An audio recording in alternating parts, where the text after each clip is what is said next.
follow is a presentation of MRE Uno, Division 1.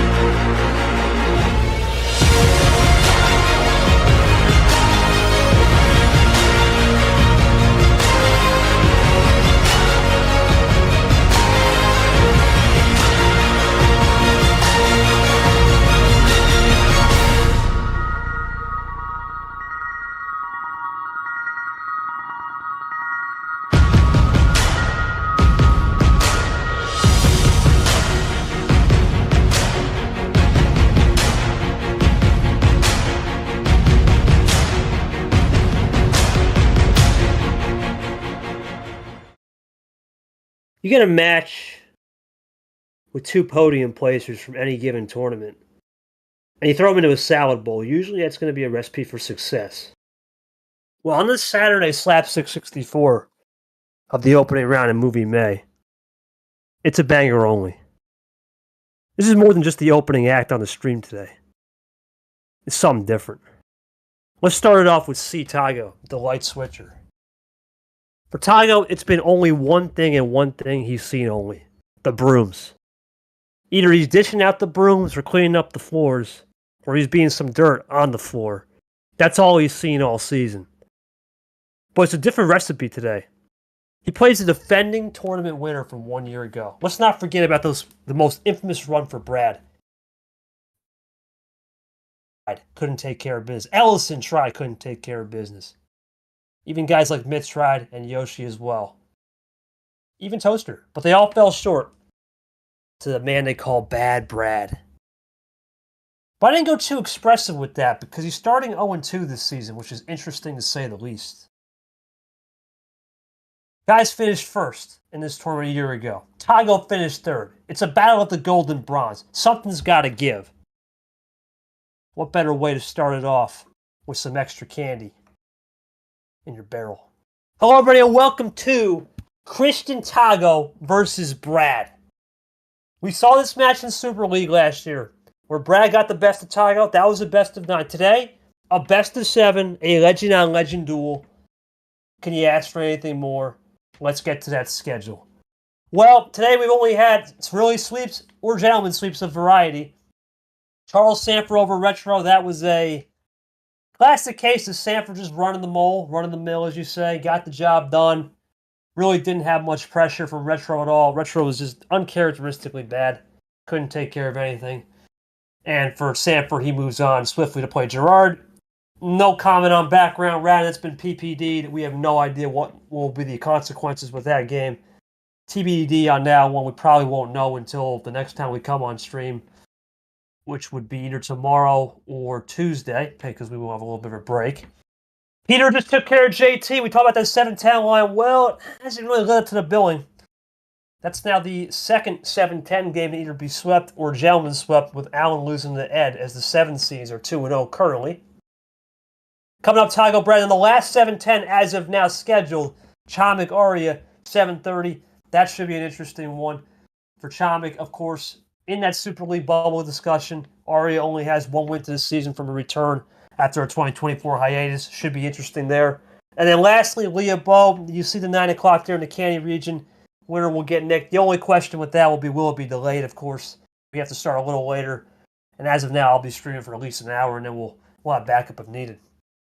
That's going to conclude the 6-pack, now 5-pack of games, as we'll have the game 3 right here coming up with Christian Tagoe Brad. The preview is pretty simple. Tagoe Brad are both legends. They got the podiums here 1 year ago. Brad, the tournament winner. Christian Tagoe, the bronze medal. I took care of business against Toaster, got a third place game. You hear, see the records. Tagoe 2-2, Brad 0-2, but Tagoe only getting swept or dishing it out. Brad had that loss to Zach 103 to start the year, and then he just couldn't follow it up in a classic game against background character. Tagoe unfortunately lost to his good pal Vapor. Should be a good one in the match preview, as Christian Tagoe Brad will play the winner of Yepes MG. You see time pending right now the best guess we can give is Yepez is moving on. We don't have that confirmed, but MGR's been having a lot of schedule conflicts, so we'll say Yepez looking good to move on. And then probably the shocker to many, to some many, as I like to call it. To some, maybe it's not a shocker because Knob's never being Brock. Now 0-3 lifetime against him. But to many, maybe a shocker because Brock, the way he won that game last night, in the game in the round, absolute craziness. The cinema was on display. I just need some Cinnabons to go along with that classic cinema. But Brock moves on. He'll get the winner of Gon Camaro tentatively scheduled for Thursday at 2 o'clock. We will confirm that game as one of the last games of the round, so that should be an intriguing one to close out this round one that has been extended a little bit. Tagoe Brad in the scene, joining me in the booth as we go to the pregame, into our festivities now, is Seth Cole, my main man. And of course, Seth, looking at this game, I see two things. I see two hungry players. One, always been dishing his sweeps or getting dealt the sweep. Then you got Brad, 0-2, slow start, but this time, we're in his home, right? This is his backyard. A year ago, he won and took care of business. What do you think the mindset is for Brad? Do you think this is the first iteration of seeing Brad more on this nothing to lose, lots of game mentality? And how do you think Tagoe can handle that? They both have played each other now, of course, in Super League, but never in the regular season. Go for it. Yeah, I mean, normally you would think somebody that's coming into T3 0-2 in the two previous tournaments, that maybe they're kind of second guessing themselves. I think Brad's more dangerous than ever now. As you said, I think he's a lot more motivated now with the devil may care attitude of, hey, I got nothing to lose at this point in time. For Tagoe, I think that for him, it's going to be interesting to see if he wants to go for the sweep again, or if he'll be more comfortable with it being a one-on-one right down the line type win-loss, and maybe send this into a Game 7. The unfortunate thing about this, and you mentioned this tournament 1 year ago, these two guys were in the podium. One got the gold, one got the bronze. We talk so much, KT, about how the talent level has completely equaled out. Like, everyone that takes part in this now, the experience level is there, and so anyone can win on any given day. Unfortunately, at the end of this series, there's going to be one winner, one loser. There's already a bunch of winners before we even get this thing started, and that's us, the viewers, because this is something we'd expect to see maybe in the round of 16, the round of 8, heck, maybe even in the Final Four. But we're seeing it right here in round 1. This is crazy that we're getting treated to two grizzled veterans like this going up against each other in round 1 here of May. I can't believe that we're seeing this here this early on. Well, welcome to the 2025 year. We saw some big names win. Let's talk about William Brock. 0-2. What did he do? Takes care of business. That one was in 7, though. That was a classic one. The other examples, Acosta, nowhere to be found. In 7, off the stream. Logan didn't play his best. Acosta took advantage. Ellison gave him his career, and then the big one, Cody Lamas. I think that's the one guy you got to circle. What did Cody say yesterday? I have nothing to lose. What mentality? Right? Well, and that's the mentality we're going to have to ask Brad today. I think the fact that we have a legend-on-legend crime, this should be realistically, you think in most circumstances, as you said, Seth, we should be having this as a regional final, or at least at minimum Sweet 16. The fact that we get this in the first round, spicy entertainment's coming our way. I'm going to let you take the Christian Tagoe side to ask a question. I got Brad, and for that, we'll go to Seth with the question to Tagoe. Seth, fire away, my man. Yeah, Christian, I mean, obviously, as KT alluded to, you've been on both sides of the sweep. Of course, back in T2, you were on the wrong side of said sweep, but obviously, mentality, I don't think would have to change that much from T2 here into T3, but are there some kind of adjustments here? And what about the fact here that in this early going of a tournament, you're going up against somebody like Brad? I mean, the two of you, as mentioned 1 year ago, were really solid in T3. With having something this early on out of the gate, do you feel like this is maybe a little bit more pressure mounted up that you maybe would expect to have a little bit later on here in the tournament? How does that do for the mentality here, this being the opening matchup? I believe Tagoe's going to type. Right, Ty, you typing today, buddy, I believe right? they're both typing. Okay. I got Brad here. Brad, look, it's not been the season you wanted. However, this is your home. This is your backyard. You won here a year ago. You said the most famous quote after you won that game, anything's possible. This is your chance to start the arc. We already had some big names that may have not won, JT being the biggest one for sure, after his loss to go to 0-3. You don't want to follow suit with that. I got to ask a couple things. One, how locked in are you today? And number two, do you feel that you have a familiar opponent compared to, let's say, Zach and background, who may be a little bit of an element of surprise? Having that familiar feel give you the confidence coming in here today. As this has been billed up to, as the billing, as the top match of the round, these guys know what to do. It doesn't get anything better than 8-9 Seth. The only difference is it's two legends and two guys that have been around the block. You look at the Super League stands, Tagoe, nowhere to be found himself. He may actually have been in one or two boards in the top 30. That's it. He's way outside the top 30. Brad's been outside that top 30. Both guys have nothing to lose, and I'll let you read that quote from Tagoe. Go ahead, Seth. Yeah, Tagoe says he's absolutely excited to play Brad. Definitely a bit of pressure, but he's not too phased. All he can do is make bolder and bolder plays. So it sounds like maybe potentially both of these guys are going to be having that little bit of a more aggressive style here with the nothing to lose mentality. That could make for some, pun intended, absolute cinema here in Movie May. Yeah, that's what we want as the fans. Brad has to be very locked. I've seen Touch say must-win game for me. I have to treat. That's it. You see, here's the playoff. We talk about playoff games. I know there could be some games on the schedule on the horizon. I think you got to circle this one as the ultimate playoff game. I know there is one coming up later in the week that to some people might be a playoff game. We'll talk about that maybe as the broadcast rolls. Don't want to spoil too much. But this is the ultimate playoff game. I know we have a great treat in terms of play style. Brad, a guy that can play multiple patience games, and we talked about the patience yesterday, said that could be a factor. Tagoe wants to light switch it, but we'll see. They're veterans. Something's got to give. And for that, Nick's our ref. 2-2, trips 1, winning lotto numbers. Let's get to the call. C Tagoe, as I call you the CT Strats. Free board. Welcome to Movie May. Welcome to the Candy region. Hope you got the sugar on full blast. Let's get it started. How many cards, my friend, for game 1? It's going to be a good one, Seth. You got to treat it like it's going to be a classic. 11 cards is in the building. Here we go. Nick puts it in, and we're underway with the popping bottles in the ice. G6 from Vapor. Here we go. Man, his old buddy. Grab your popcorn. I hope you don't have to use the bathroom anytime soon because you're not going to want to miss a second of this action. And, when you heard there from Brad, he says it's must-win game. I wonder if he's talking about every single game here. And I wonder if Tagoe's of the same mentality. I don't think we're talking about a must-win series. I think they're going to be treating every single game, whether they're up or they're down in terms of advantage in games won or lost. I think they're going to treat every single one of these possible maximum of 7 games as must win. Yeah, you have to. It's that point in the season. You know what they say, Seth? Put up or shut up. We're starting to get to that point in the season where there's nothing to lose. You start going 0-3 now. It's not about Super League. It's about just getting a win to avoid relegation. You start thinking about it. However, for these two guys, if there's anyone that could be dangerous and get hot at the right time, it's one of these two players. You got two legends, podium contenders, right? You got Brad with 2 medals, Tagoe with 2 medals, golds for both. Tournament winners. Let's not forget Tagoe won Space September. This makes this match even more exciting as we go to Lair Plant right here to start from Brad's. There's a triple play from Tagoe.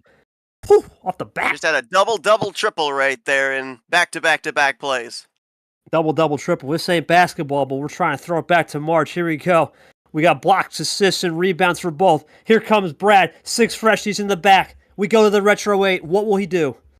We've seen so much Taking here, his even time. just to start off Movie May. We've seen more the meshing of styles than the clashing of styles, and I have to feel, with what I've seen out of Brad and what I've seen out of Tagoe, we're going to see the same thing here. It's almost going to be like playing a clone of yourself, and that might be why they kick it up a little bit more aggressive to show a different side, kind of maybe throw the other one off just a little bit in what they know and what they expect from the other side. Well, Brad does the ISO play. He's familiar with this as he'll go into a potential door opener for Tagoe. Yeah. Light Switch City. Okay, interesting. Brad not content. Yep, Thoughts on that interesting one? there. I don't know if this is a case of maybe he's got something there in the yellow that he feels he could draw Tagoe back. Because, yeah, you're right. Opening up the door there a little bit when he already had him iced out on the green. Does Brad have a little pace advantage on maybe a +2 in the yellow? Locked in is Brad. Locked in is Tagoe. Both guys are deaf, and you know it's getting serious. And I'm not taking anything for granted here either. We talk about that end zone around 4 cards. With the talent and experience out of these two guys, you could expect to maybe see a finish with 7-8 cards left in the hand. These guys are that good. Absolutely. Both guys know what they got to do. And the other game I was alluding to, we'll talk about that's very similar to this game. I would have said would have been Rad in background because they're coming in with the same 2-1. But the other guy I think you have to look at this, Seth. Similar would be Cap Hockey tomorrow. cocky with one as Brad goes for the +4 cap. He's coming off a lot of vengeance too, where he lost in T2. So those are the big experienced veterans we got to look into. But Brad with the +4, Red Zero Sugar in a pack, Allen 9 from Tagoe as they continue this quick, rapid pace.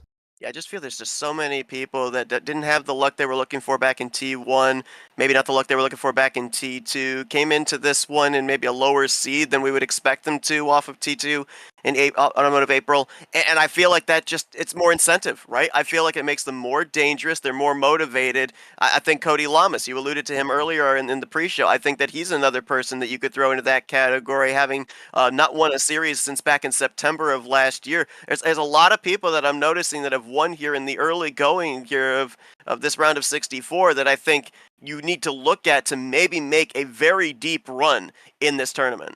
Yeah, William Brock, his last regular season win up until that point yesterday was September of 2024, and here comes Tagoe with the +2. There's a lot of guys that broke droughts, and it made it rain in a good way, right? The drought, the well is starting to fill up. We'll see if it fills up for Brad here today, or does Tagoe seize the momentum with the +2. Brad back with 2 freshies now, as the +2s are going off the walls here. Seth, there is no patience here today. It's absolutely full throttle. Yeah, we are using that ammo awfully quickly, as you alluded to. We've had a number of +2s. We had that +4 where Brad tried to bring Tagoe back, but Tagoe's still with the card advantage at this point in time. And we talk so much, KT, about the return on the other side when you use those offensive cards.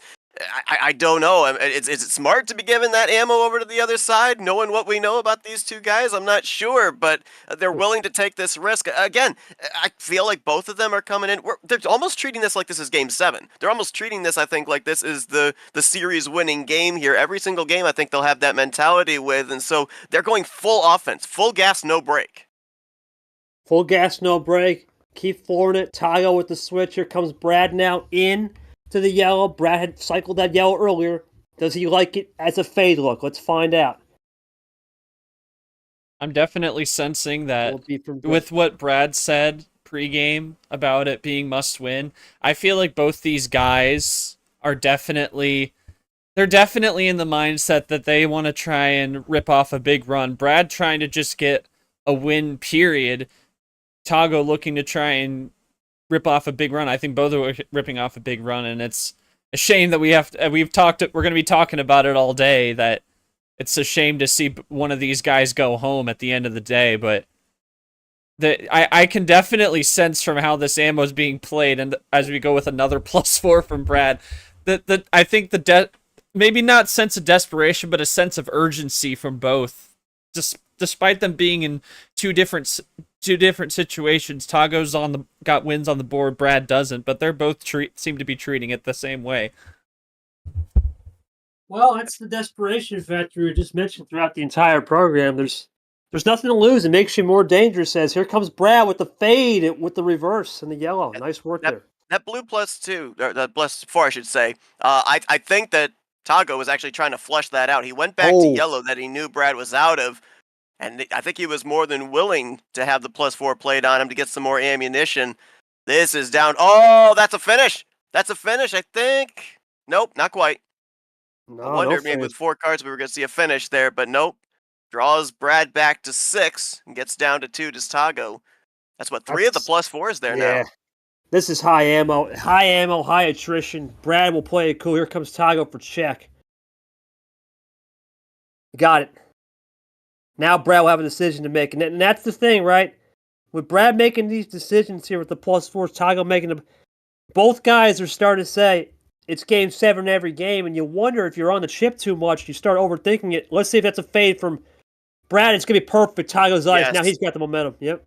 Nicely done. I'm almost wondering if maybe that last card might be something in green. We haven't been in green for quite a while.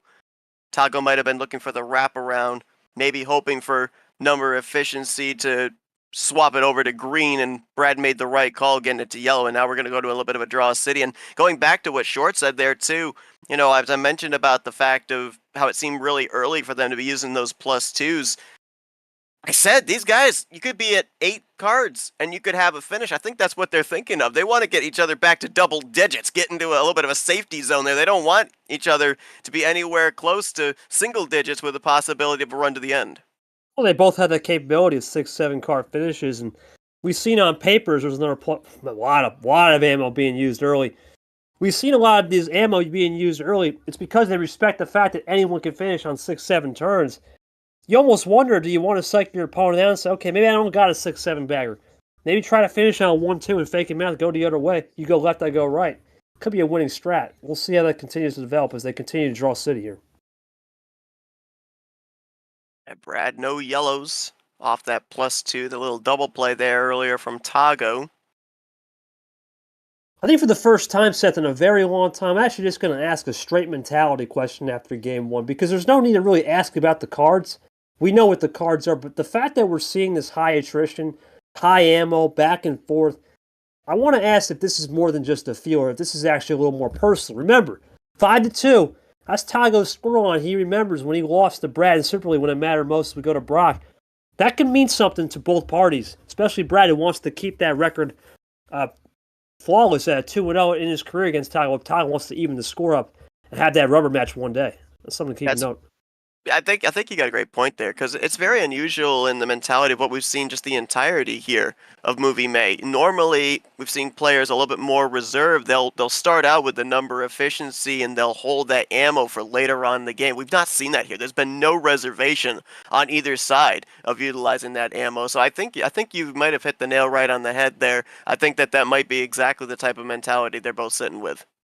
Well, I wonder too. We didn't sign up for no war movie, but that's what we're into right now. A little war movie in game one. Tagoe to green. Brad double play. Here's that green you were saying. No, wow, Seth, he fades it. ISO. Ahead too. He's going to fade it while ahead. That is intriguing. That is interesting, especially since we had gone into the green. And there you go. Yep. Yeah. I was going to say, no way. You wouldn't fade that. He had the insurance policy with the +4. Take it away on Tagoe's question about this game one, more than just the cards. I want to try something new. Sure. Tagoe, I mean, we were talking, KT and I were talking, you guys came out firing. I mean, a lot of times we'll end up not really seeing the crescendo, if you will, until middle of the game, but you guys were hitting each other with +2s, you're hitting each other with +4s, not seeming to really worry about what the return was going to be on the other side. We heard Brad say, and kind of got the sense as well from your quote at the beginning, that this kind of was going in, every game being treated as must win. You guys were full offense out of the gate there. So, is there a mentality here with what's happened back in T2 coming into this one, both having maybe the nothing to lose mentality, and we're seeing that in the gameplay here just as early as game one? Brad, simple question to you, man. Similar question. We saw the fireworks and the explosion. You decided to hit a little bit more with the +4s. Maybe in the past you save it. Is that a little bit just trying to get a sense of how Tagoe maybe re-registers the ammo compared to when you guys last played all the way back in November, which was, let's not forget, 7 months ago? Do you feel like you have to re-register or re-hardwire your brain to see where the battle lines are drawn on the ammo? Because that's the one thing I'm noticing right now. You got the fireworks. You're trying to keep the score 2-0 in the career, at least with you and Tagoe. You don't want to sell the score in a rubber match. Are you starting to find the battle lines drawn? Because in terms of ammo, reverse skip meta was even. The only difference was Tagoe had those 4+2s. That's the only thing that's separating you guys right now. Sure. Tagoe with the answer saying yes about that mentality. He says when he thinks about the way that the bot works, he has to kind of have that full offense mentality. And who would know better how the bot works than Tagoe? As we've mentioned, he's been involved in so many sweeps, whether he's on the receiving end or the giving end of it. So, the bot plays into that. And so Tagoe would definitely have the experience on just how much of a factor this bot plays.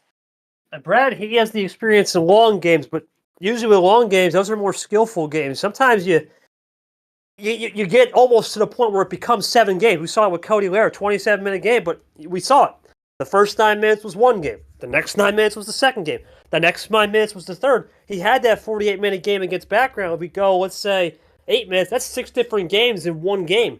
It makes things a little bit more interesting on the processing for both players. I think Tagoe, the fact that he's been able to play short, quick series under 25 minutes. I don't really like talking about this. I know Short's going to kill me on this one, but let me see what Brad says. Well, all the time since we last played, it's going to be completely different. I thought a run was coming. That's why I played the +4 early. So that's just a little bit of feeling it. There you go. The one thing I was going to say is, I know Short's going to hate me for this, but Tagoe's got to think about this resume. He counts. The win. He's no longer playing this year. That's a win on his resume, right? And you have something like that, and Carson just got that's tough, right? In a sense, you almost have to say that's even more sense of urgency. You don't have the wins on your resume. You got to start thinking, oh man, sure it's Brad, he's quad 4, but if I can get the win here, what's in front of me? A 1 seed, and that's exactly what you want. A resume builder is in front of you. That carrot's dangling right there, Seth. They both see the carrot. They want that carrot bad. I think that's another reason why subliminally we're seeing the aggression a little more. The 1 seed carrot's out there. And that's the beauty of this 8-9 line. You can really sense it for sure. Yeah, and realizing the path that you have to tread in order to be able to get those higher seeds or maybe that coveted 1 seed, both coming into this, not only with the aggression, but the respect on the other side, to the point there of Brad saying that he had the feeling the run was coming, that's why he played the +4s early. I can attest to that just about 24 hours ago when I was facing off against Yoshi. There was that sense in the back of my mind as we started getting down to that 7-6 thing. I had some +4s. It's like, do I play them now? Does he have a run? All of that respect. These two, knowing the resumes that are sitting on the other side of the table, they're adhering to that as well. It's fascinating, man. When you start to get into the crux of this league and you start to get into this point in the season, I know, hey, it's May, it's early, but it's not. Because remember, the calendar's different. We do have a little bit more time to figure things out compared to, let's say, last year. But when you start getting into the month of May, especially at the end of the May, things are going to start to go in from 10 to 11, right, just like that. I think both guys are going to be in for a crack show. I think here today as we see the battle lines draw with high ammo. Let's go to game 2. Tagoe, we know 11's off the board. Free choice. What do you got on that? See what he's going to keep it up there. 12-pack, yep. 12's in. There he is. Show he appears. Bad Brad. There we go. Blue deuce. Keeping it right in the comfort zone there. That kind of lower high tier, if you will, or high mid tier, whichever you'd like to call it. Yeah, I mean, it's just very fascinating today. There's a ditto one. I know Cody was making a joke yesterday, the old Z. But it definitely is the Bad Brad Blue Deuce to start us off. And I think these guys, we'll see how the respect battle will be, Seth. I don't know. We saw yesterday you and Yoshi as we go to the end there. There was really a lot of respect because guess what? We didn't have a +4 for, half the series. And that makes things a little bit more intriguing versus the +4s were flying off the chopper at the beginning.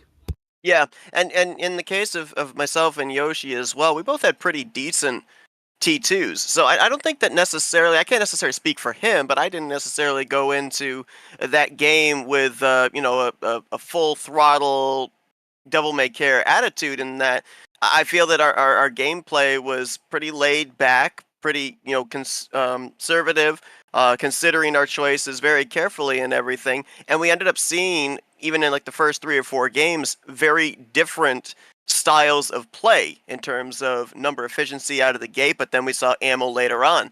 With what we saw here out of the gate in this first game, we saw full-on offense. Do we start to see, as we settle in here, depending on what the situation is of who's up, who's behind in terms of great game wins here as the series progresses, do we see that change, or do we keep it continually full offense the entirety of this series? I mean, even right now, we're seeing not quite as much ammo being played. We're seeing your typical number efficiency, trying to whittle down those numbers out of the gate. At this point, 1 game ago, we already were seeing +2s flying out everywhere.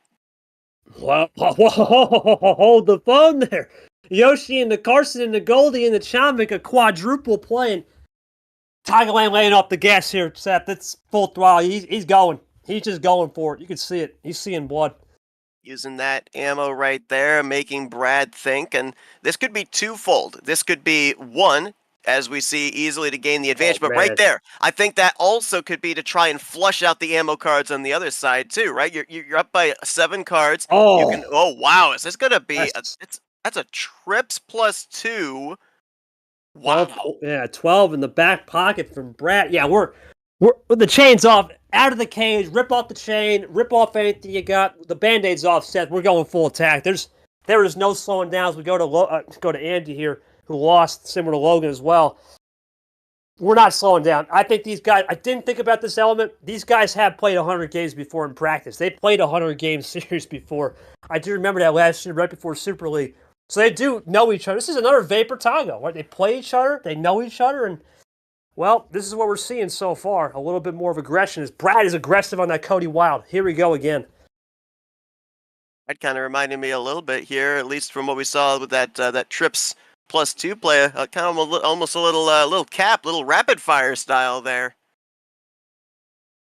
We know a thing or two about captain games. They usually end quick, but right now I've got to say this is definitely a little bit of that pressure coming in. I think we always talk about the pressure element. I think these guys are sensing the heat as it's continuing to get turned up here past 212 Fahrenheit. At 100 Celsius, I think they're ready to really explode. I think Christian Tagoe with those 12 freshies could be dangerous. And just as I say that, goes for a triple play. Trying to draw it back even here. Down by 6 cards. Brad with the possession. And I know we're only in game 2, but I'm just gonna sneak this in there. These guys, they've been to this before. They've gotten to the promised land before. They've won tournaments here. That power play, strategic power play. If you're in a must-win mentality, I'm not going to say that you may not use it as early as games 2, 3, 4, something like that. I mean, we cannot leave that possibility out of here right now. I mean, shoot, you almost had a shot yesterday. Game 1, you were thinking about, Yep. we know Lane Sanders. I think Lane Sanders, Nick is another one. Is Brad here on the phone? Here comes Brad. Massive run from Bad. Does he have Triple the finish? play. He might. He does. Bad. Look at that. Brad gets it back. Wow. Quad finish. I'm going to go to Brad here. Brad, monster. Absolute monster hand. Trips +2. Little +4. Skip action. Everything around the rainbow on ammo. Talk to me through it, how you were able to just really get the connectors and almost bait Tagoe into some number efficiency to go to your favor with that yellow wild. That was some great work. Really plan A, but yet in the way, a little bit of strategic plan B in there. Go ahead, Tagoe. I'm set for the question for Tagoe. Yeah, I mean, rapid fire play, ammo used again out of the gate, full offense. I did buy a broom here, but I'm gonna have to take that back. Hopefully I have my receipt, Tagoe, because no sweep here in this series. You guys have it tied up now, 1-1.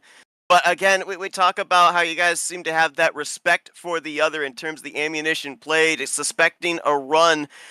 I made a point back when you ended up, let me see if I can find it here, just before Brad hit you with the triple +2. And I mentioned about the fact that, you know, the ammunition that we're seeing here, trying to get the advantage and maybe try and force out those offensive cards. I feel like that's something that both of you are kind of doing. Were you kind of the mentality of maybe getting hit with a +4, maybe the stacked +2s, maybe 2 of them, with maybe just having that third stacked +2, the problem that kind of put you a little bit more on the back foot and you weren't able to have anything to be able to stop Brad? Well, you got to think about this too, Seth, is to answer the question. You look at this. If Brad's going to have those type of hands, why not play the aggressive game? Because in the past, we've seen Brad lay off it, right? Play a little more patient. Maybe when you got the hand stamp, Brad's saying, what's this going to do? To the point where I hit my last card little camo being red there. I really had yellow with red all game, 2 color. I knew I needed to keep on those colors. I had the ammo to do so. I was just about to say, you start to use resource management. You start to think in your head, okay, maybe in the last couple series I played, I've missed a +4. As in, I had a timeout with me, didn't use that +4. I had a +2 with me. Now the bias starts to come in, as we talked about yesterday, where these guys have played so many times where you want to use all your resources in the old fruit basket. And if you don't use one of those fruits in the basket and you can't finish the job there, you're going to start regretting that. I think these guys want to play no regret, nothing to lose, or as you could say, no regrets if you're having a Snickers commercial attitude to just go for it. And as Tagoe says, you're going to read that, go for it right here. Yeah, he says he was expecting a +4, which I kind of thought that was maybe what his mentality was. Had some plays in mind after the 12 cards and the 3 +2s, but it is what it is. And yeah, that's the thing too, right? I feel like we've seen it on both sides. They've been willing to dish out the offense, but they've also kind of been trying to box the other one in to use their offensive cards too. And I have to wonder, as we progress in this series, what if there is no ammo on either side? The plays that we're going to see in the anticipation that maybe there is ammo, and if there isn't, that's going to make things really interesting too. Well, buckle up. If we see no ammo, where's the light switch? Because that's all we're going to see. It's number efficiency, it's light switch, it's fades. That's what we're going to see. If we don't get the ammo, it's about to get wild. Bad Brad, first game call. You're trying to defend the 1 from last year. This time it's movie May instead of the dance floor masquerade May. No 12. What you got, my friend? 13. Well, and that's another thing. These guys will play high. This is nothing out of the ordinary, as we got the G+2. This is nothing out of the ordinary, Seth, and that makes things a little more intriguing as well, considering it is a high flyer for both parties. Yeah, both of them obviously wanting to go to a little bit higher tier, have the opportunity for that ammunition, not wanting to really leave anything to chance with going with a mid to low tier start, as looks like Brad will not play into the initial start of the +2, and will run in yellow to kick this thing off. And yeah, it's just a matter of when, right? We talk all about pulling the trigger, and a lot of times we'll see a player not pull the trigger soon enough, and next thing they know, the next turn, they're on the back foot. Both of these two have come out firing, and I don't think either one have necessarily found themselves on the back foot yet. They've had an answer back.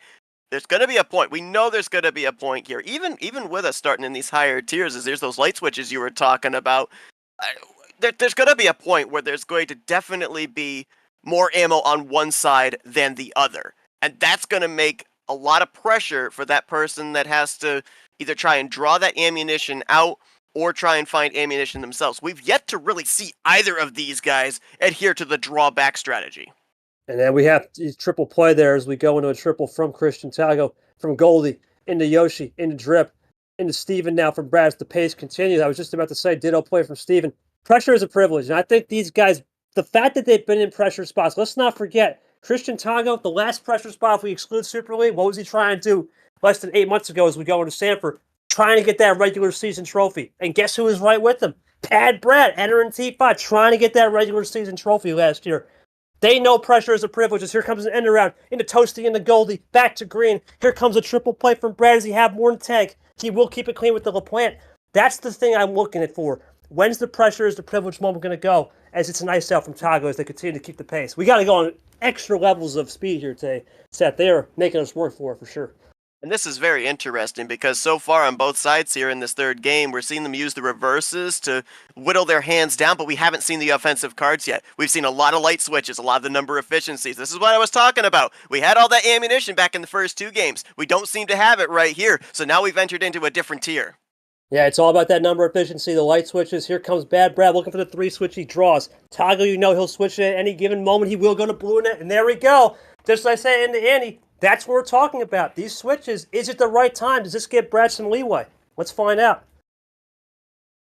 No immediate draw here from Brad, so it looks like he might have something that may have opened up the door on both sides with blue. First time that we've been into that color. This opened up Pandora's box. We're down to 5 cards apiece. Into M, into Nick. Here we go. Any point, you know the drop of the hammer. We can finish it with a mask look. Even though it's been low ammo, just like that, blink of the eye, it's over. Here comes Brad as he had that one of those heater finishes. Thing of it is, though, too, as I'm looking, we ended up having just reverses played. Why is it cool? We may have wilds, we may have +4s. This may have been the first chance that we've had this entire series where we end up seeing them both go into that draw back in that draw city. They may have an offensive card on either side they didn't want to use right then, right there. They didn't have a path to the end. So we may have actually seen our first drawback here of this series, and we might be doing it again here. No Tagoe going to be able to continue and run in blue, but I kind of get the sense that each one of them might be holding on to something here. We've used the reverses, but we haven't seen +2s, we haven't seen wild +4s, anything like that yet.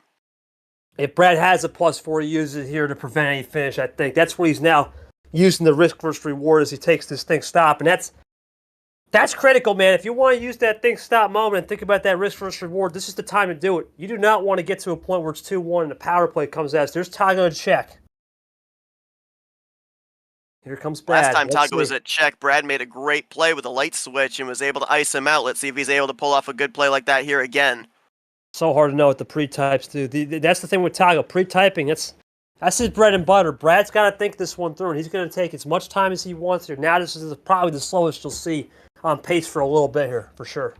Yeah, it all comes down to, we know Brad's iced out in the blue. Does he maybe be able to have a 3 to be able to get a light switch here? Does he have a +4 or a wild to maybe try and ice out? There could be some options there in those 5 cards. Then again, there could be nothing. He could basically just be delaying the inevitable. We have to wait and see. He might have top-decked something, perhaps, on that last draw as well.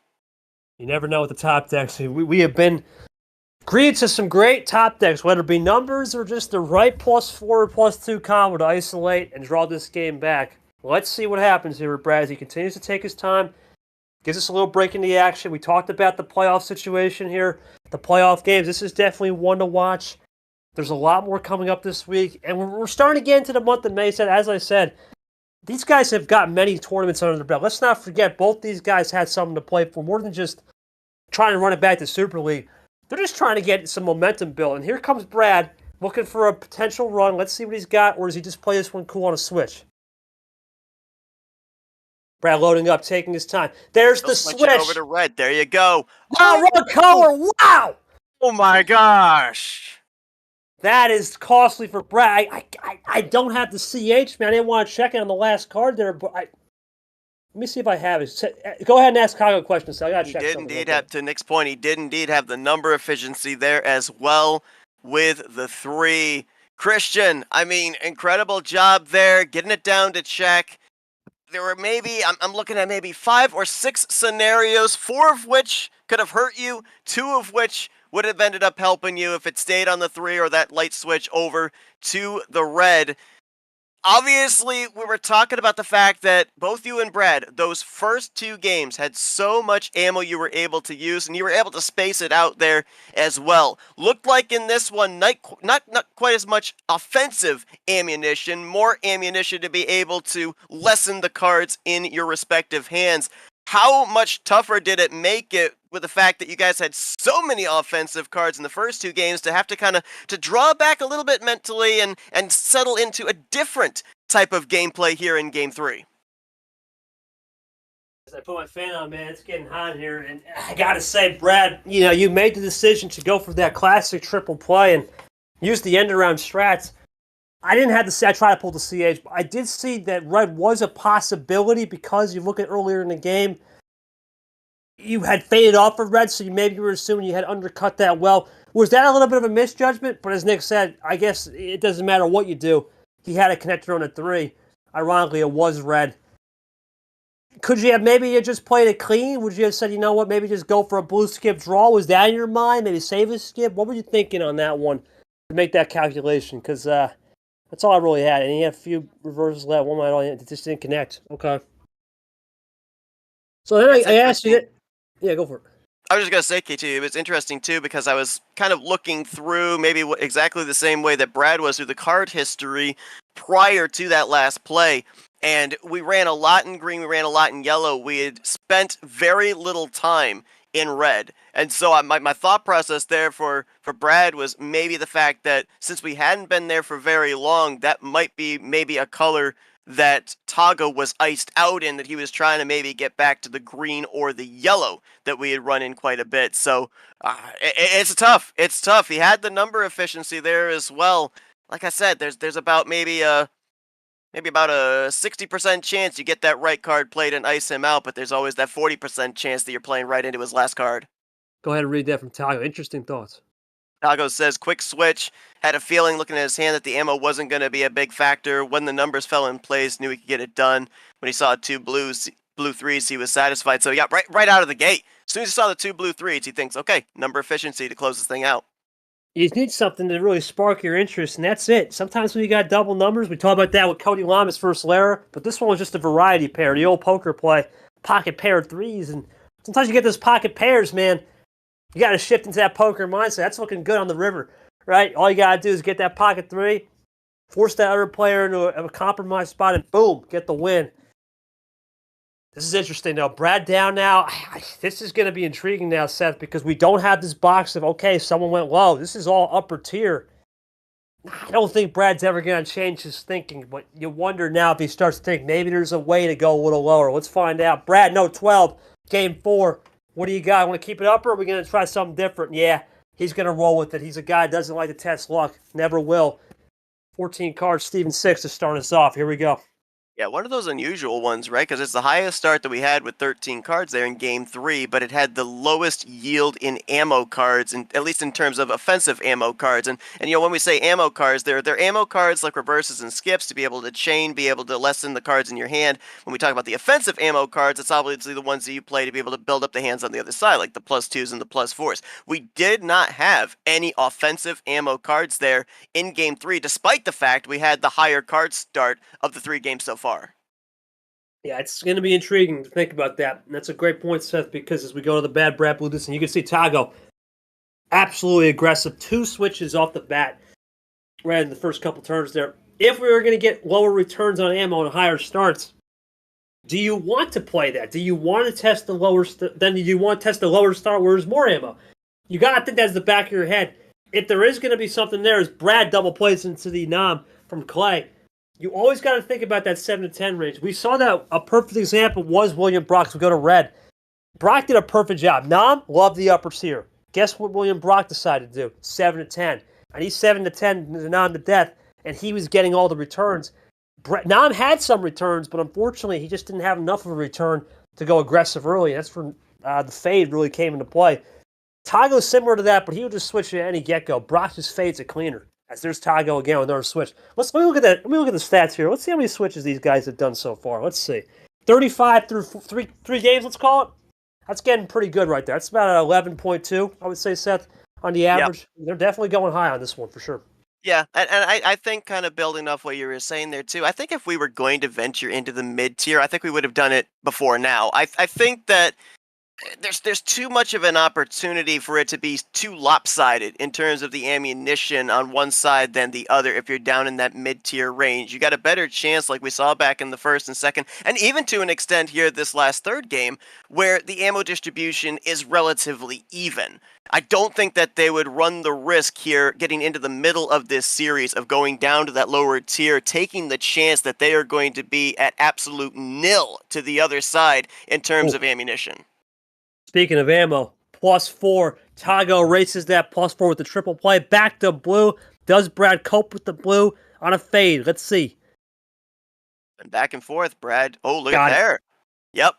Off of the blue into the green with the light switch. And this is definitely kind of looking like a back and forth in all these games, looking almost mirror image what Game 1 was to Game 3. And now here, Game 2 into Game 4. This might make things a little bit different, though, as Tagoe almost draws it back even now with the playing of the +4. Well, that's interesting, though, Sep. Keeping it in green, usually you see that with 2 or 3 cards, not 7 or 8. That's intriguing. We'll have to ask him on that. Why keep in the same cards? He's going to get right off it. That is incredible. Yeah, that's especially with the fact that we knew that Brad was iced out in the green. Having that many cards, why would he have not saved that for just a little bit later if he was going to try an ISO play?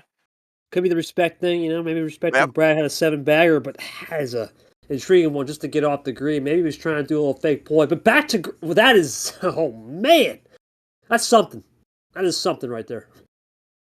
And now it comes down to the number of efficiency if you're Brad. Yeah. He's camouflaging a ton here, Ty. He's trying to see if maybe Brad will crack one of those +2s or some type of ammo to where he'll yield a result. But Brad did just get 4 freshies. Here he comes loading up by 2 possessions if he can play is Brad.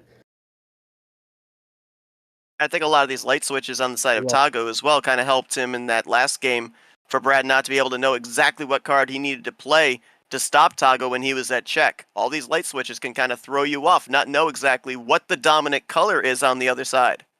Here comes Bad with a look at this. Triple play. Does he have a finish for the win? Bad Brad for the tie? No, but he gets it down to Dose. Tagoe plays it cool. Brad for check. Does he have it? Or does he have a finish here? Could that have maybe been a card necessary? Oh, there we go. Checks it into yellow. Wow, we got the raw number for... Tagoe can't do anything. Is this the finish for Brad? Yes, it is. Brad gets the right number. Wow, it's Tagoe this time saying, you know what, let me try a number. And it was the 6. Ultimately, that was enough for Brad to tie it up. It's getting spicier, Seth. I'm going to go to Brad. I actually go to Tagoe, but that interesting +4, because that was really intriguing. Ask him about that. Yeah, we were talking, Tago, about the fact that it definitely looked like you had Brad iced out on the green, and you immediately went back to the green there with the plane to the +4. Was that the respect level again on the other side of the potentiality, maybe, of having to run a different color, and you wanted to get back to a color that you knew that more than likely you could have him on the back foot with? Because we kind of thought maybe it was a little early to play that +4, but on your end, what was the mentality of the timing of that? Brad, for you, when you saw that, I would say crisscross applesauce +4 from green to red to green, how'd you really stay calm and composed when you saw Tagoe trying to play that trick-up game to really maybe get a +2 or something out of you, when in reality, he did technically get it out of you on the green and red with the skips and reverse meta, but you ultimately had some back pocket yellow where you faded it off beautifully because in the sense that yellow was really the last thing you had not seen because he had done the green 3. Talk to me about the fades and how you were to control them when we were going through that crisscross applesauce in the green and red. Didn't work, but I'm cool with it. That's an interesting comment. I think that's the first time, I think all series set, I'm starting to see a little bit, these guys are comfortable. I think they almost, they're almost saying, you know what, I'm looking at reading, I don't know their body, I'm not next to them, but their body language is telling me we're comfortable. The 7-month layoff that last time we played, it's over. Right? It's starting to become more comfortable and second nature. That makes things easier. I knew I needed to run down red again. I wanted to save my verse until the end. Okay. Well, that's what we always talk about, right? Save your goodies till the end. Be that patient game, and sometimes it works. But that's interesting how the yellow, ultimately that one fade that Tagoe did with the green, we didn't see yellow till then. It just worked out to where it almost became a plan A for Brad. The doors open, the seats parted for sure. Yeah, as soon as he got that light switch into the yellow, he was in the driver's seat. And going back there to, Tagoe saying he's cool with it. There's a lot of times that you'll play an offensive card and then the game is over and you kind of go back in retrospect and try and think, was that actually a play that I should have done? The fact that he's cool with it, right out of the gate, he was thinking, this is something I absolutely need to do. And, what happens, happens. So, the comfort level, as you said, I think it's definitely there on both sides. Both of these guys seem to be making these plays with no regrets, no second thought. They know what they want to do. They're going for it, and they're realizing that on the other side, it could be a hit or miss. And if it hits, great. If it misses, well, wouldn't change a thing. Would still do it again if they had the opportunity. Yeah, we're at the blackjack table, and both these guys are comfortable hitting on 15-16 right now. They don't care. They're going to stick it and make it happen. All right, now the question becomes, when will that power play? We'll talk about that mid-game, but first, time to get down to business. See, Tagoe, 11-13 off. What do we got here for Game 5? 14. See, once again, we're just going to run it back. We didn't have to do anything, just hit refs. You could just did that, but wow. You see it, Seth. They're not going to play the luck game. Neither guy really plays that game. They like to play an upper tier. They don't believe in testing anything other than playing old school, high tier, less sadly like men. This is going to be intriguing because here comes that switching again. I think if Tagoe, if he's going to continue to forward similar to how Brock did with the fades last night, this is going to be, can Brad read the fades? If Brad can read the fades and the efficiency, he'll win this series. If Tagoe can get Brad crisscrossed up like he tried to do there, where he was cool with it, it'll go into his favor in the pendulum. That power play, do you use it here? We'll see as Tagoe will allow Brad to roll into it. Back to the green. How about that? Quad 1 off the top. My goodness. Wow, how about that? And to your point there, I think that power play is going to be the most prevalent thing here, starting here and now, because we talked about the fact it's crazy we're getting treated to a one-on-one like this in the round of 64. If we were in the round of 16, the round of 8, we wouldn't be talking about the power play yet, more than likely. We'd be waiting another 2 or 3 games. But with this being a best of 7, the momentum, there's no momentum. There's no momentum for either one. It's a stalemate right now, even 2-2. You can't give the advantage to one or the other. I think that power play is going to be what's going to tip the pendulum of momentum to one side or the other. 7 out of the 8 cards before you were talking were 1s and 4s. That's Poker City. Now we're starting to get back to that poker meta, man. Here we go. We're bringing that back. We saw that with Lara Lamas yesterday. Saw it with you and we did. This is going to be insane. We bring that meta, which we haven't seen all game. Who knows what we're in store for? The bot, once again, has basically said, go ahead, figure it out, right? And we get these series like this where you say, go ahead, figure it out. No 2 games are the same. It's great for the viewers, but for the player, I'm stressing out. What do I do? Where do I go? And that's where we're at right now. Brad with a +2 to start the ammo war. Triple play into Toasty and Allen has Tagoe respond back. Ooh, we were getting wore out today, buddy. It's literally like, all right, page 2 of my playbook. Wait, this is going on. Hold on, flip to page 5. You have to change it up. You have to adapt. But everything that we talk about, the aspects of these games, are something that these two have dealt with time and time and time again. So it's second nature to them. While we're kind of hyping it up as something that is really going to throw them off, no, they're still in their comfort zone. They're like, all right, easy adaptation. I'll just switch over and start doing this type of a strategy. One thing when you notice, Seth, we haven't really been able to get a lot of reads in this game, and there's a good element. When we're not reading the game, it's better, right? Because when you read the game, it almost becomes too predictable. The fact that they're playing just fast enough, not to the point where we're cracked out. We can still make fast plays and reads in our head, but we don't have enough time to read the game. It adds more suspense as drama as we got the Llama Wild, as we just aforementioned him. Here we go. Yeah, first wild that we're going to be seeing here. We've seen a little bit of offense played there. We had some reverses. We've had some +2s for a drawback, but first time that we're starting to see a color establishment outside of a light draw. Wow. Oh, wow. That's an answer back. Into Brad's own cover, a little flex, too. That's some muscle right there from Tagoe. He muscles his way to get the lead back, and now it's back and forth. Brad through the wild. Tagoe said, not so fast, my friend. Now how does Brad come back? Does he have a yellow deuce, though? Can he get this back to yellow, or does he want to roll into the blue and say, okay, let's ease it off. Oh, what a call, KT! Leads it there, baby, but Tagoe fades it! It's getting good now, boy. Let's see what Brad's going to do right here. For reserve. That is, wow. We're seeing every aspect of what the good Uno player brings to the table right now.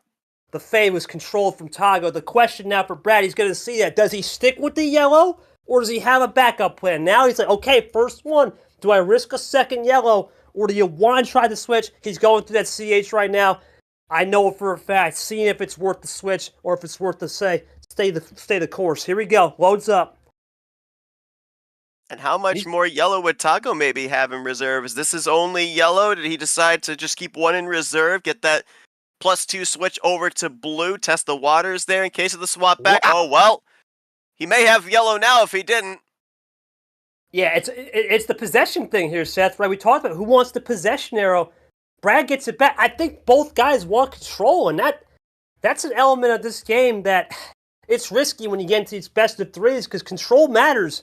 As there's the +2, it's the read, right? I want to be in the lead. It's just that natural human instinct. If I'm in the lead, I'm comfortable. When I'm not, I'm desperate. And you can see it from both parties. This best of 3, the aggression's out the charts. Everything's off the charts. It's getting turned up to a new level here.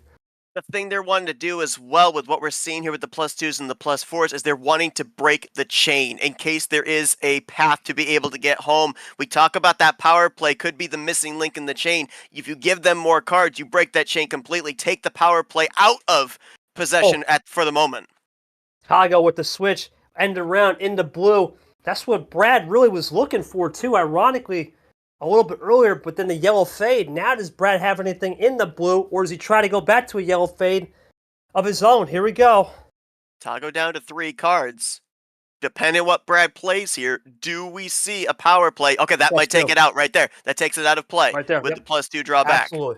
Another chain breaker, potentially. Gotta respect it. I think that's a great play from Brad, because what if he does have a finish? There's the fade, though. Unbelievable. Man, now Brad, more hard work to do. And it's just that echo chamber. Every time you see a switch, you got to rethink and readjust. Just when you got a second to... You know what it reminds me of? It's a track that just never has a straightaway. That's what we're watching. It's a track that has never had no straightaway. It's all corners. It's all blind crests. Fast, fast, fast. You got maybe 2 seconds to breathe, and then you're right back into the corner. That's all we're seeing today. It's unbelievable. Now Brad's got to think, okay, card history again. What do I got on red? I look at that. I see red +2 is juiced on 1, but there's still one more lingering. And he goes for the reverse meta. Beautiful. Does Tagoe have the 9, though, to play the fade off? Let's see. Now, if I'm not mistaken, we were in blue when Brad played the +2 to draw Tagoe back. So we'll see if Tagoe's willing to continue to run in blue here. We haven't been in yellow for a while, so that might be the color we're looking to finish on here, potentially on both sides. This is going to be intriguing. Brad throws the heater 4-4, and Tagoe's going to have to do some things. Stop. Here we go. +4. There you go. Oh, man. Back into the red. that may have been a finish. That may have just stopped the finish. That's big for Brad, because if that was a potential play a cool moment, even if he doesn't get iced out, even with the 4 freshies. Oh, we're iced out on both sides. Yeah, but that's huge. Let's mark that reverse skip meta end around play from Brad, because that could have been a potential little suicide squeeze from Tagoe to really squeeze Brad right there on a +4 finish. He did a great job of just icing enough to where now Tagoe's got to go back to plan D or E at this rate. Yeah, he's drawn that +4 out. So now he knows that he's not going to have to worry about that. Now, to your point, it might come down to the number efficiency for the finish. And now, are we just drawing back for ammunition? Is the question, because we had to use ammunition on both sides when both were down there towards that end zone. Now, I'm not even certain that they're relying on number efficiency at this point. I think we're looking for some chains here again. Well, now they've been playing for a half hour. For us, it feels like 2 hours with how fast we got to keep up with these guys. But we're into a draw city. We've been here a little bit, not too many times this series. That's a new element. Another new element. Throw another variable in there. Where's the constant going to be? And I think you're on point, Seth. It's going to be the number efficiency. We keep juicing this ammo. The more we juice the ammo, numbers are going to come into play, barring the poker meta. If we get that poker meta, then all bets are off, because who knows what we even would see there for sure.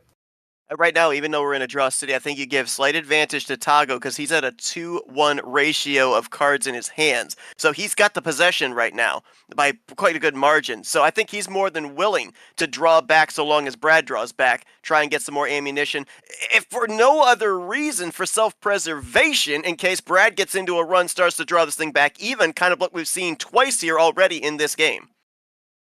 Well, that's an interesting one for Brad. To rip the top off like that? We have not been in yellow for a long time. This could be Pandora's box. We may run in this for quite a bit.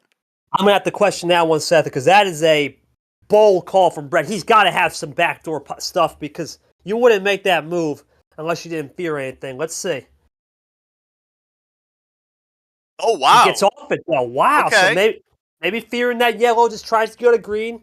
But Tagoe in the red, that's... Ooh! What? Wow, okay. Trying that ISO. Okay. Yeah, puts it back into red. Try and send this into draw city again, or force Brad to use some offensive cards on his end.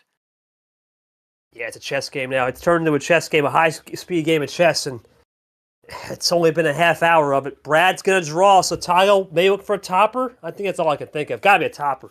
Yeah, there are only 3 other reverses out there.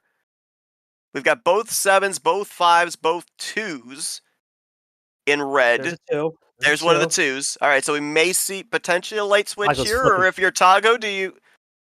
Oh, a little ditto. Wow. But he little threw ditto, a +2 into the ditto. Interesting. We juiced the +2s and the 2 at the same time. That's now you really don't want to break out of the shell. You almost want to go back to draw city. If I'm in this shoot, you don't want to break out of the shell. You know no cards are coming your way either side. It's just turning into what we saw a lot yesterday with Brock and Na. We saw this with Lamis Lara. If we get to that point where there's 20 cards left in a reshuffle, who wants it more? I don't know who wants it more. I think these guys are too evenly matched to say one party wants it more than the other. If I had to throw a coin on it or throw a dart, I would say Brad, because he is down on cards. That's all I would say. Yeah, I think if you're looking at somebody to break this open, it's going to have to be Brad, being at the possession disadvantage right now.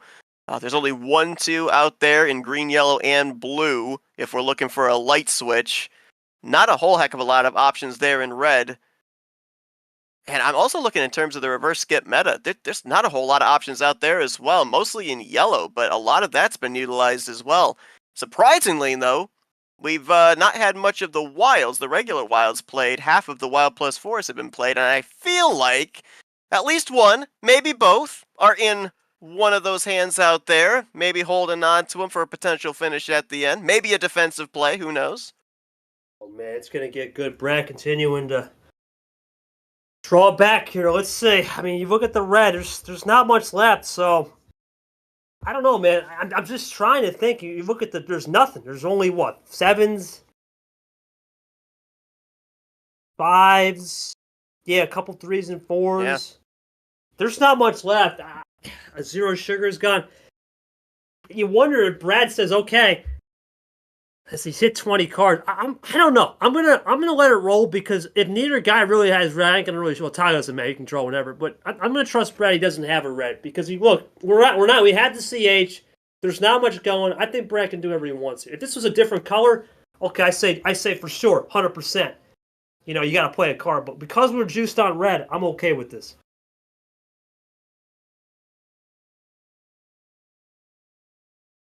See what Tagoe will do. Brad typing it out. Let's find out. Is that a comeback? Yeah, put it down 21. We'll see Brad. We'll see what he does here. Now Tagoe plays the 7. So let's see. There's one of the 7s. Yep. Let's see what Brad will do here. How far does Brad want to push this back? That's going to be the key, I think. Does he want to push it back to where we get a reshuffle, or does he fear Tagoe's got the run? It's really going to depend on the ammunition he has on his side because obviously there's the light switch over to blue because obviously with the card history availability here he'd be able to kind of gauge, okay, I've got this on my end for offensive, but more than likely all this is on the other side. So with that information, with us seeing him now immediately with the swap over to blue, I feel like maybe he feels it's kind of even on both ends in terms of possible ammo distribution, and he doesn't want to risk pushing it back any further. Buckle up. I think this is a recipe for buckle up, Seth, because as we continue to go to the light switch, because if you look at this game now, we've been here for we probably have been in Draw City for a solid 3 minutes, and that is a lot of straightaway. Right, we are finally hit that straightaway. Now we're going to get back in the corners real quick. I think for Brad, with the fact that he's got so many cards, we still have the +4s open. Sure, it's only 2 of them. They're still open. It makes things different, as now Tagoe will try to go for the light switch. That's another color. Blue's been juiced on numbers too, so I'm interested to see what happens here.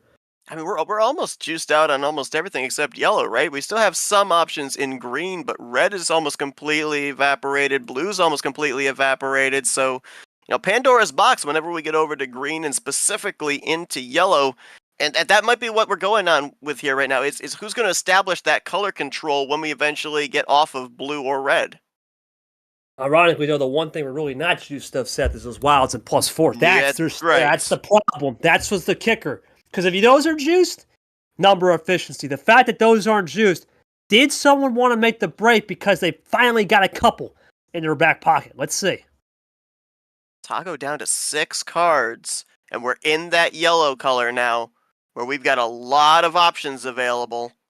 Brad, none of the reverse skips in yellow have been utilized yet. Yeah, light switches have got alarm bells got to be going out for both, especially Brad. Tagoe, he can play this for 11 card advantage. You got all day. Let's see what Brad will do here. That power play hanging in the balance there as well with what we've got potentially for reverse skip in yellow. If you're missing that one link in the chain, the power play could what you need to get home with this. There you go. Draws him back. Well, that's going to make this game more even now, no matter what.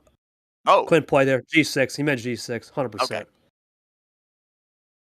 I think sometimes your mind thinking faster than your old fingers. Oh, yeah. 100%. And these guys have been going. How can it not? Where we're at right now in this game. I mean, rubber match of a best of 3. My mind's kind of getting fried. So this has been a doozy, and both guys have really just put on a clinic of 1 hour of fast pace and no surrender. And there's Tagoe with a double play. Races at least one of those +2s. You got to wonder here now with Tagoe, with those +6 in his back pocket, is there a +4 in the arsenal he had? And did he get another one? Or is Brad saving those +4s to use his defense or offense if he gets a clear opening? Because right now it's clear defense for sure. That's the big question, right? I would have to assume potentially Tagoe has one of those +4s, hence why we saw the double +2 by Brad. He's probably thinking as well that the +4 is over there, and he was making sure that +4 was not going to allow some type of a chain for Tagoe to be able to go up 3-2. Whether or not he has that 4th +4 in his hand, talking about Brad, is yet to be seen. I mean, we've been at this for 15 minutes now. It's the longest game of the series, and this has Game 7 momentum, and it's only Game 5. That just shows you how both guys have put on a clinic, and that just shows you how both guys have just played each other's style. The clone, you said off the top of the show, this could be a clone duel, and we're seeing it right here in the flesh. As we continue to roll, here comes Brad into Grim Reaper 7. They continue to keep it going. 7-10 split. Tagoe up by 3. He goes for a double. And now we're starting to lose some ammo in yellow. Now there's nothing left. +4s and wild start to got the ring right here for sure, Seth. Yep, we've now completely taken out all the number efficiency possibilities there in yellow. We still got a reverse. We still got a couple of skips, but there's really no other skips except for red to be able to transition over to. I think we have, a green reverse and a blue reverse out there for a transition. Now we're going back into red. This is going to be interesting because, remember, we were iced out in red very early on in the game. In the red, ice out. We somehow work our way back. Tagoe to 4. Brad, can he make this comeback? 22 cards. It was noted in the yellow. This is where the wilds come into play, KT, because you got to establish the color control now. There it is. Wow. Into your card from Lamas. Does Brad have another? He could have another. Yeah, there's another one out there. Does he bring it back to yellow again? Or does he say, screw it, +4 time, throw one. Here we go. This is going to be a crucial move for Brad. Is there the +4 just to stop that train, or is it the final wild? Is it deployed? Here we go. He gets a yellow, plays it cool. Oh, man, he gets where he wants with the end around, but no cards given. Christian Tagoe now. What does he have in the yellow? So he might not have the +4. He gets the wrong number. Are you kidding me? Wow. Any number Brad could have picked, and this is a different game. Just like that. He's clawed so much. Can he continue it? Now you got to think, who's got the +4? If Brad's got him, he's going to play him. He's got it, right? Surely. You'd have to think. But does he have a finish? There's not a whole lot of skips out there. Does he have 2 +4s? Does he have both of them, maybe? Tagoe had such a big possession. This would be a crazy... He goes to blue! Goes to the blue. Okay. Risky. That may be too risky, I think, Seth. Yeah, there's the +4. Yeah. Yep. You got to use him in that situation. Didn't even need the power play. If he had him. Oh, man, that's risky. That's risky because... If you had the +4, you got to execute. Did he have it? We got to ask him.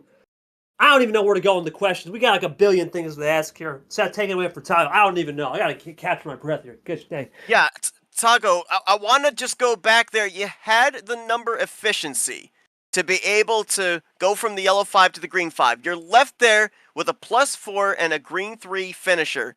We talked about momentum. You guys deadlocked at 2-2 coming here into this game 5. You could have gone up 3-2 with the power play. You decided instead, maybe knowing that final wild +4 was out there and it could be on the other side of the table, not to utilize the power play. Did the power play at least enter your mind? What was the decision to not use it right then and there? Because we talk about the respect level, and we even saw it. However, regardless of how lengthy this game was, we saw the respect level in the ammo that was used, the offensive ammo on both sides. With knowing that respect level is there, knowing that maybe if he had it, that +4 was going to be coming to try and draw you back. Was there something there where you maybe second guessed it? Should I have used the power play right then or not? It worked out. Brad, when you had 22 cards, the first thing I want to ask, it's a seesaw. You know, you had a chance to really put the nail in the coffin. Did you not have a final +4 and you were just relying on maybe those banker +2s? Because ultimately, that green 5 doesn't happen.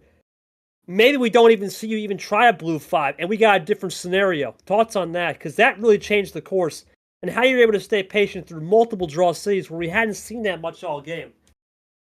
Seth, I need an extra water, man. Give me a second. I'm worn the heck out. Take it for a second.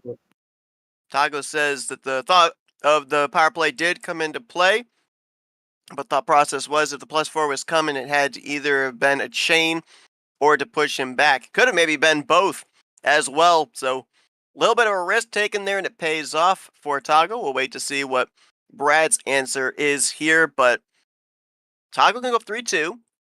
Both players have the power play available, so now the question will be for Brad, is he going to be able to utilize that power play to draw back even? He's also got to be aware that the power play is on the other side to maybe close out this series. Brad says didn't have the +4 there at the end, was just trying to keep it off of green.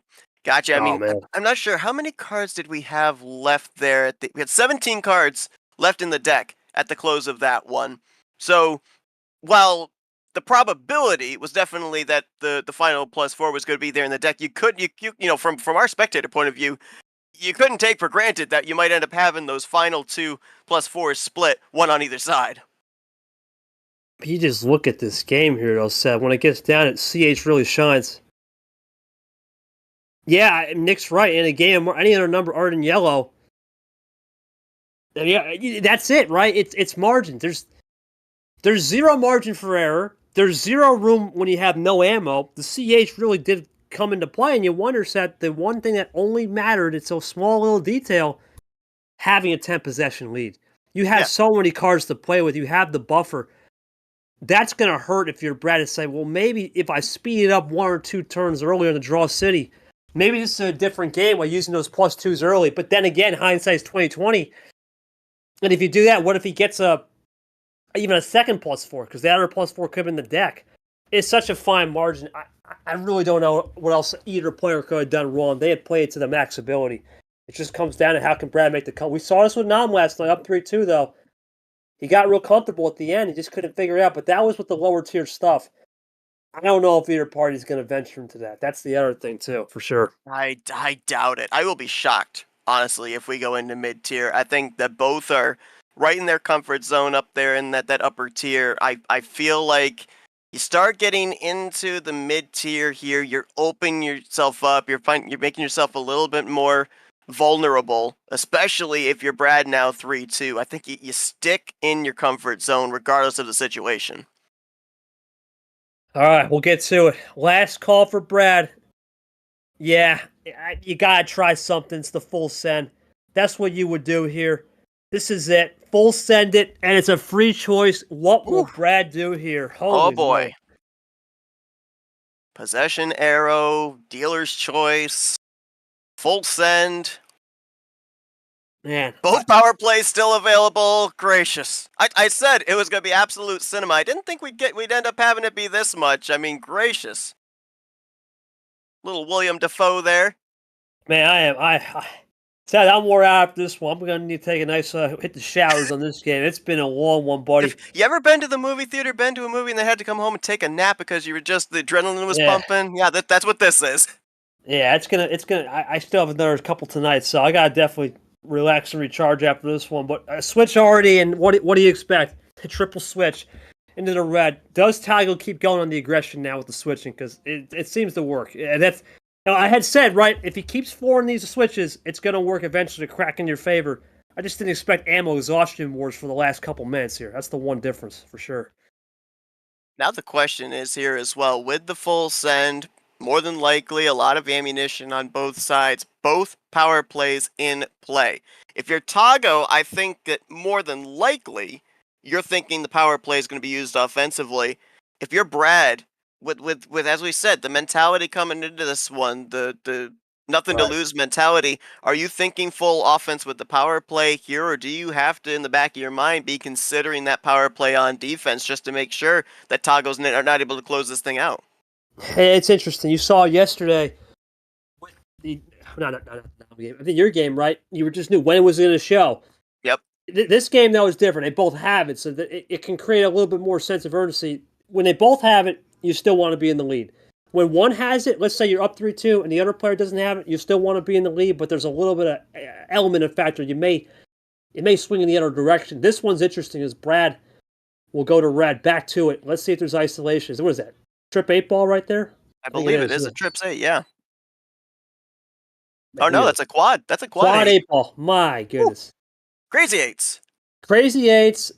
Every suit in the old game, except we didn't have the Skittles there on the rainbow. But here comes Brad back to... Oh, wow.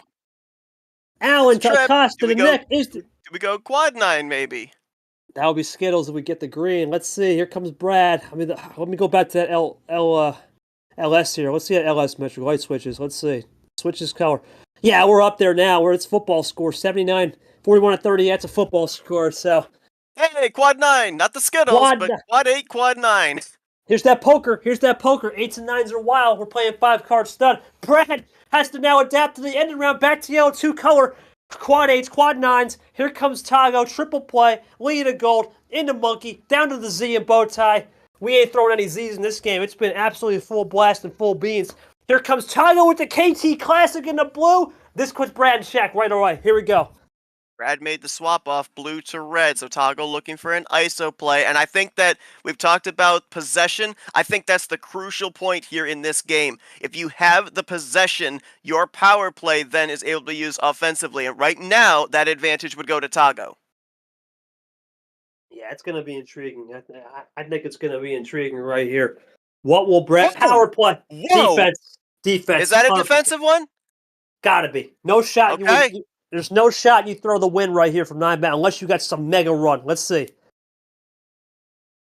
He didn't undeafen or so. Yeah. Maybe I'm wrong. This would be crazy. This would be crazy. Does Brad have from way downtown? This would be from 8. This would be way back from backstage. Can he get something from backstage? He might from backstage. Are you kidding me? I think he's got it. Oh Brad my gosh. Backstage, Brad. Are you serious? Can you say Game 7? Game 7? Only way to do it. Only backstage, Brad. Are you kidding me? Oh my goodness. Brad, I don't know what you were telling the prop department, but you shot me in the. I thought for sure full defense. Backstage, Brad strikes again. Talk to me about the game right there was plan A. That is incredible. We're going to have a sugar crash after this one. But your thoughts on just that hand, man. All reverse skip meta to control it basically to the end. Other than that +2. Wow, that was the first plan A game. And Tagoe lifted up to the billing. I don't mind this game going 7. I think it deserves 7 for sure. Oh, absolutely. Absolutely. Tagoe. I mean, not much you could do in that situation there, kind of a bystander at the end. Were you of the mentality? Because when we saw the power play there by Brad, we're thinking, well, it's a 5-card advantage to Tagoe.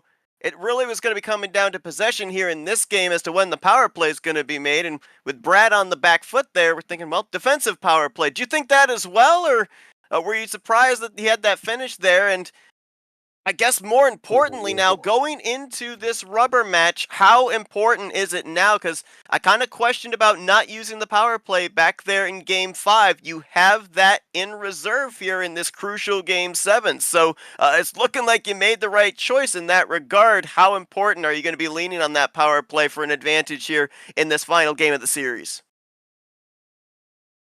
Brad basically said I had a crazy run. Brad, you're down no power play, but you got us here to the promised land on this Game 7. I think I know where you're going with the aggression, right? Because let's face it, this is going to be an intriguing one. We're probably going to run this back on a sender, barring something stupid here. What do you got to do to adapt and adjust to the light switch? Because this reminds me of Brock and Dom, where that Game 6 went right into Brock's favor on a Plan A reverse skip meta with some +2s, and it changed the whole course. How do you try to keep it cool? And after that, okay, I'll let them answer that. While they answer that, Seth, can you ask for any more? Can you entertain? I mean, nope. Backstage, Brad. Nope, not at all. I mean, ticking time. It's been a ticking time bomb all day. You know, Seesaw, backstage, Brad, executive cut director Tagoe. I don't know what you want to say. The executive director. We've had a great movie here. I've been turning this thing on, and we had climax. We've had rising action. We've had everything. What will be the final falling action? Who's going to be the main protagonist and antagonist? We're going to find out who is the main protagonist in this Game 7. But this is definitely, it feels, we talk about the whole series being a playoff series. This is a 1-game set. Ironically, that when they went 7 in Super League, that was Brad 5-2. This is Game 7 for a second time, different circumstances. Everything's on the line. Ooh, I can't wait for this one. This is going to be absolutely cinema. Should be a good one.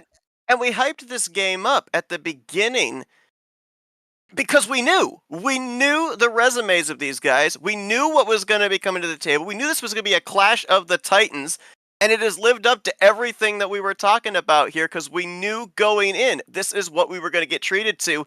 Again, we're almost getting treated to something that we would see in the round of 16, the round of 8. We're getting to hear in the round of 64. It's so unusual to see something like this early on in the tournament. That's why we knew that this was going to be special. Can't believe I still have a voice left. I mean, it's been incredible, man. You still got 2 more games still to go here, right, or something like that. Yeah. Man, I got a short EP. Forget pacing yourself. Well, 1 game. I know 1 game. If that other game runs past 10, I'll let short take it. I'm going to be wore out tonight. But Yeah, what a game. You got to go all in. We had hyped this up to be the best game of the round. I think many people saw it coming. The bracket maker, Sanford's probably having a smile somewhere at a party right now, enjoying himself watching this till he watches it back. The fans are enjoying it. I'm ready, man. This is going to be absolutely bonkers. I think both guys know, and now the question really becomes a ticking time bomb: is when does Tagoe drop the power play?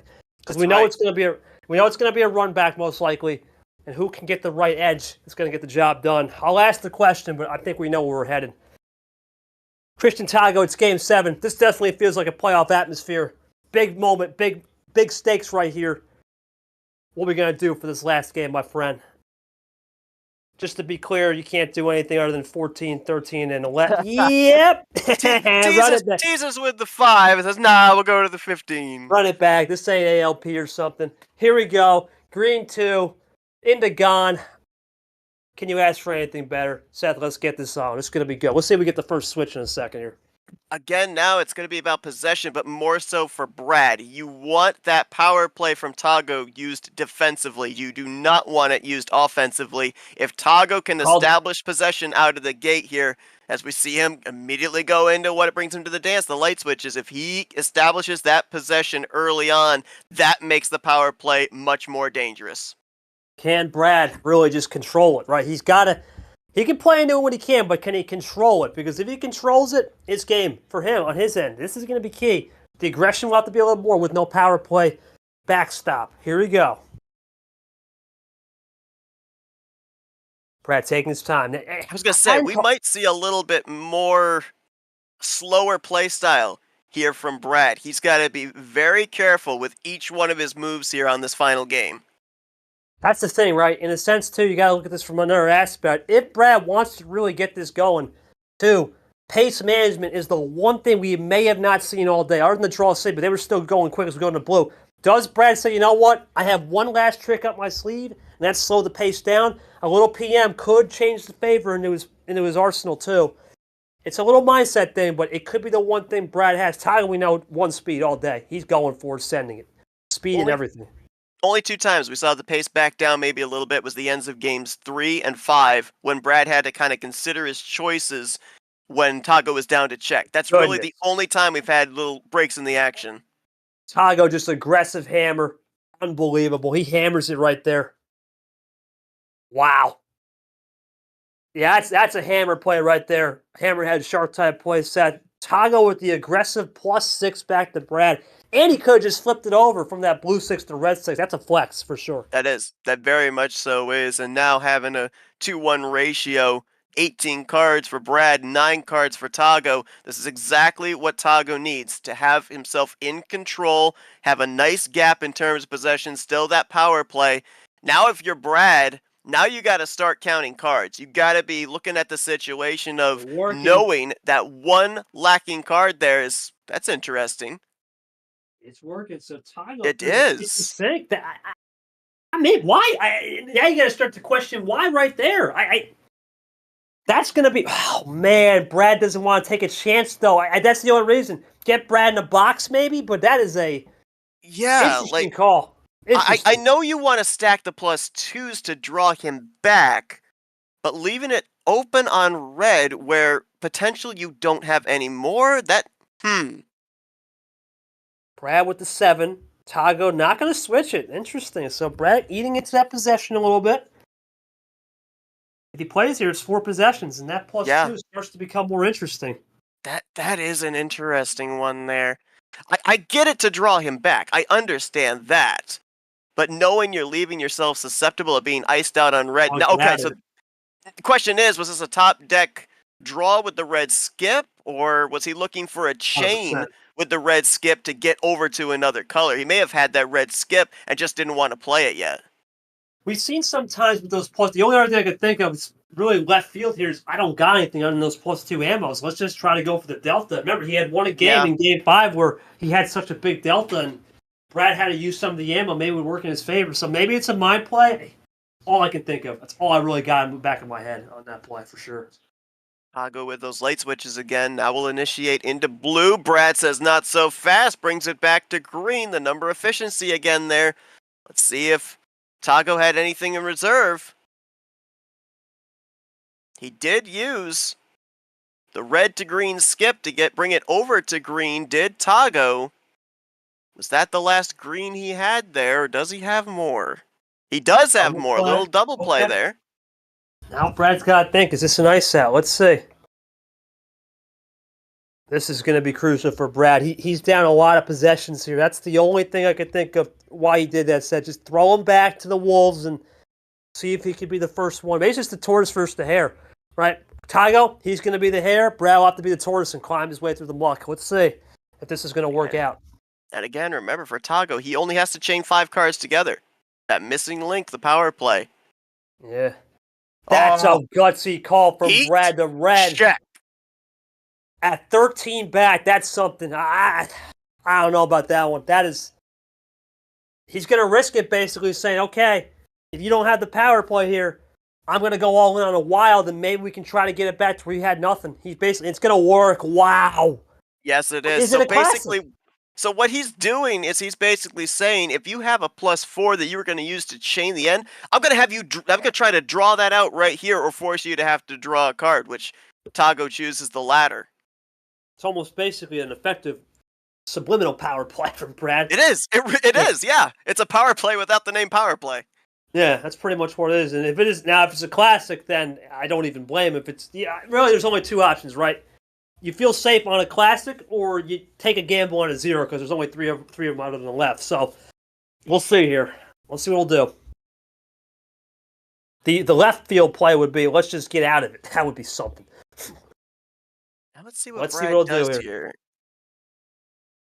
And you can see the adrenaline's packed. He's going to get out of it. Oh, wow. We haven't been there all day. That is intriguing. He brought back even. He's continuing to type. This could be more than just a quad play. We could be looking at a 5-6 bagger. This would be crazy from Brad. I don't know, man. This is... We saw him come back from 8-5 back at the close of game. Okay, so we're closing it out with a quad. But he gets out of that comfort zone of red. That is the thing. Yeah. That's the one thing I'm wondering. Well, maybe he has another wild for another heat check if necessary at some point. My God, double heat check in Game 7. That would be the only fitting way to do it. Tagoe plays it cool. You can tell the pace is back down. Both guys now are starting to... They're sensing it. It's the slowest pace we've had this entire series. Well, we have 45 minutes in this series. It's been felt like 3 hours, but it's 45 minutes, I'm sure. Somewhere around there. Here comes Brad. Let's see what he'll do here. +2, and that saves the game, I think. If there's any thought of power play, that saves it right there. Not only that, but it even more gives him the possession. I forgot. So now that puts the power play more in the defensive category than the offensive. No yellow. Wow. Iced out. So 2-color hand here, one would have to assume for Tagoe. That's tough for Tagoe because Brad now just stole momentum off that red wild where you probably don't expect it. That's crazy. He's got to flip the switch. He's got to throw the once. He can't even throw the switch. You know, Brad's limiting these switches. That's what Brad needs. If he can limit more of these switches, we talked about this is what's going to get him the win. If you're Tagoe, how long do you wait to utilize the power play defensively here? Because we saw Brad come back from 8 cards at the close of the last game. That's a heater. Double heat. There's a double heat. Whoa. Look at that. So he did it in red the first time, does it in blue this time. Tagoe, that might have been off the +2. That might have been off the +2 that he got that blue card. Tagoe, no power play. Brad, is it a finish or is it to really get Tagoe to check where he can't do anything? Nope. Plays it cool. Plays it cool. Can't get a refund from the power play if you don't use it.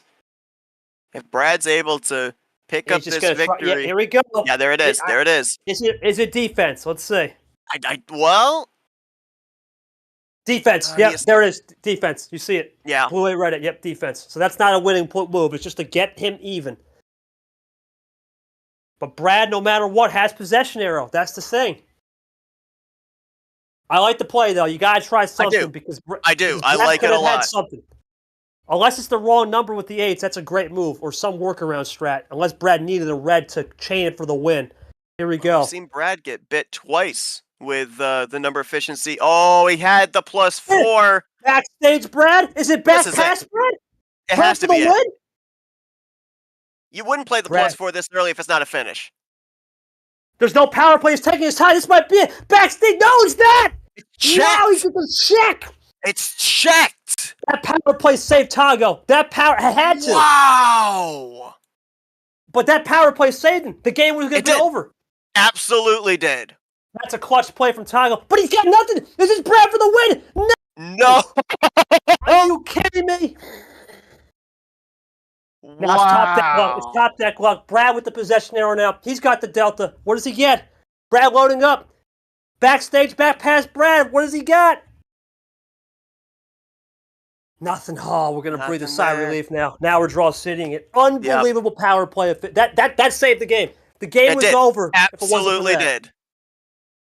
Unbelievable. This should take us over to that 10-minute mark now. Unbelievable. We see it all today. We have seen it all. This has been a series that just has not disappointed. That's all I got to say. It's incredible that a non-used power play back in Game 5 saves the game here in Game 7.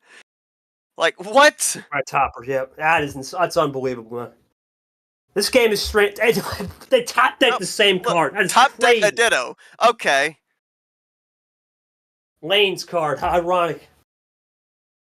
Now the roles are reversed. Tagoe's going to have to do all the hard work in his position where he hasn't been the whole series. That's the only thing I'm concerned now. He hasn't been here so far back. Brad, it's roles reversed. He doesn't mind being in control. He can play a little bit more of that pace.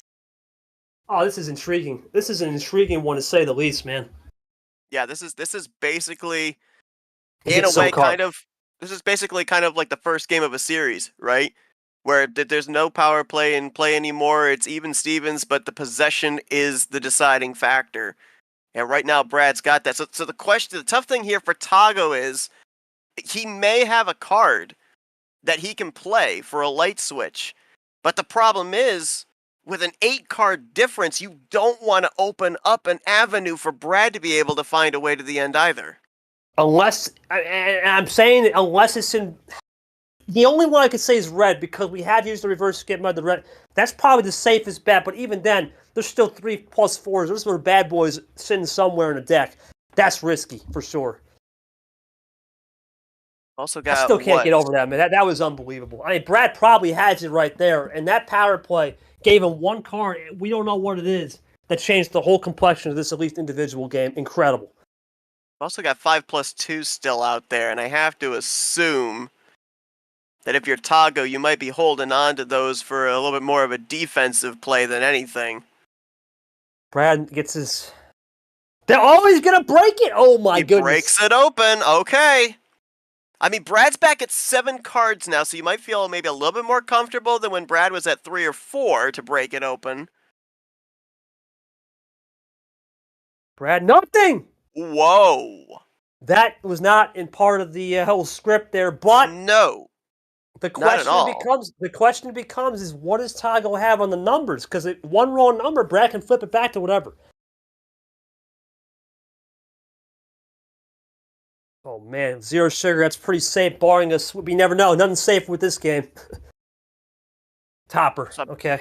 I'm trying to remember back. Was it? Yeah, it's green and yellow that Tagoe was strong in, and so now apparently with Brad, it would be the green and red. So they'll both be able to run in green for a while. Now it's a matter of who gets to which color, the yellow or the red. Brad had just drawn off the green, though, so he is probably looking for, you're right, a yellow or a red. Right. Unless he was really fading that off nicely. So the common denominator color would be yellow. Holy Toledo! He throws the Toledo bomb. 19 cards for ties. Got to do all the hard work again. Unbelievable. But he brought it back to blue. Off the chains now. That is... So that's not only a double +2 play to put Tagoe completely back. That could be an ISO play, unless Brad's looking for number efficiency here off the 5. It would be something off the 5. Oh! +4. Yep. That may have come off those plus You know, twos, and that maybe just be you gotta throw. self-preservation. I think you gotta throw it. He's at 4. Remember, no power play. It's just a bare knuckle. That's over an hour. That's a board series. But Brad had no green, so he threw the kitchen sink. Similar to how Tagoe threw the plus twos earlier in the game with the Reds. This is. I think both guys are flustered here, Seth. I think Brad knows he had the win without that power play. And in a way, Tagoe, I think you wonder with those double plus twos, probably thinking back, what if I had just stayed patient? Well, I think both these guys are now starting to see they had this game won earlier, and it's going to turn into that Larry Lamas 27-minute type series or 27-minute type game where who knows what's going to happen now. I got a feeling. Yeah, we talked about the fact that both of these guys very cool under pressure, but we're kind of seeing maybe a tiny sense of desperation on both sides here with what we're seeing, that double plus two and then that answer back with the plus four. They know this is the rubber match. This is it. No power play to fall back on. It all comes down to this. Back to the business, as they say, and there it is. Brad with the yellow tries the crossover. Tagoe plus two. Tagoe answers back. We're even at 12. Tagoe PA and the lead, but guess what now? Ammo's getting flushed. Yellow plus two's done. It is. Only red plus two is left. That's it. And half the Wild's input. This is going to get crazy. What's this return? I mean, what is the return now? It's going to decide this game. What will be that last return? Ditto. Edge of your seat stuff, man. There is no doubt about it. This has been a series of all time. As we go half off special to cap, if you're just tuning in late, I don't even need to give you a catch-up or a rewind. Just watch it back. This has been some of the best Uno we've seen all tournament, and both guys have put on a clinic. But this game, you can see the pressure's building. Yellow 4 now. Tagoe rolls. Both, I think, still should be able to run in the yellow. We'll see how long we stay here. It's going to be the green. I think the green is going to be more of more of a neutralizing effect. It won't be anything to finish. It's a neutralizer. We don't have any plus twos unless we get to red, which is the one thing we're looking at. Yeah, I feel like the red might be that outlying color. I don't know if it's necessarily what both would be looking for the finisher, but I feel like that could be the outlying color here. Into the blue. The more times we get into blue and we get into green, I feel like we're going to start getting into that ISO again, start drawing, and maybe, possibly might see our first reshuffle of this series. And how ironic would that be here in a crucial game 7? 7 up right now. Here comes Tagoe. Okay, established it back. The yellow. Yep. That's not a... Well, this is it. If Brad's got that last regular Wild, you wonder if this is it. He'll roll the gauntlet and say, throw it here. Unless there is that one thing lurking in the yellow that we may have not seen, and that's the reverse skip meta. Because there's no numbers left. This has got to be the reverse skip meta. Brad's he's gonna see that and say, you know what, throw the pluser. Throw the old pluser. There's no way. The plus 4 has to come out here. He's probably thinking, oh no, I may not have that last reverse skip meta on the yellow. Throw the pluser.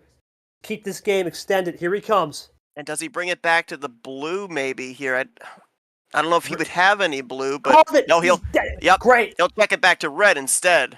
Perfect. Red plus 2. That's it. He's juiced. That's perfect. He juiced everything. The question is it the 5? Can he get the 5 right? And the 5, the survey says, there's one yellow 5 available. That's the only thing that can mess this up. Here we go. Big moment. He's juicing the ammo, and now does Tagoe fire back? End around. Doesn't bring it back to yellow with the 5, but he gets it back to yellow nonetheless. 8s are out there, but Brad's got a yellow 2 or something. Yep, there it is. So Brad was able to fend it off. He had the yellow. There is one blue 2 out there. What a gamble that would be. He's got another one, but it's the green. Gives Brad some more life. I don't know if Brad had the yellow. Here comes Tagoe. Here comes Brad. Brad the dose. Tagoe, what has he got? And you got to think that we might have been running that reverse skip meta, huh? Because he had something chained. That was a great play for Brad. And he saves the game. Unbelievable. There's still a wild plus 4 out there, too. Is it in somebody's hand? Is it in those 15 cards left in the deck? Tagoe's iced. Check. Oh, boy. Is this Brad to check? Is this Brad to finish? We've been treated. There's no reverses, no skips. There is a plus No, there's no +2 in green. It'd have to be What a does +4 Brad finish. have That's, here? that's all there can be. +4 finish is all he could do with 2 cards left. The suspense is killing me here, Seth. I think Brad's got to be using CH here. He's got to be, All right? right, we're into the blue. There's the blue! What are we looking at here? Reverses into red, maybe? You could do a blue reverse into a red reverse into red. You got the wild +4. What do we have in blue? We've got... There's nothing left, really, right? It's the 2 and the 9. Or 2, the 9, and the zeros. That's all we got. We've got. He can either keep it blue, or I think he's going to have to go blue reverse into red reverse. There's no +4, so this is it. This is going to be the ball game right here. He's got to think this one through. This is for the series. Brad has put Tagoe. This is an incredible game. You hate to see a loser out of this one, but he's got to think this one through. He could have a regular wild. He could have a regular wild and then try changing it over to something here. Then it comes down to if he doesn't have the +4, that +4 could be out there at any moment. That's the one thing. Because he just admitted he doesn't have that last one. Green. He'd have to change it to green and then hope that Brad doesn't get the top deck +4. That's the only shot he'd have on that. It'd be a crazy fade, too, if he does that. It'd be one of the fades of all time. If he does that, oh my God. Tagoe in the same situation that Brad was in 2 previous games. When Tagoe was down to check, having to kind of weigh his choices, took his time.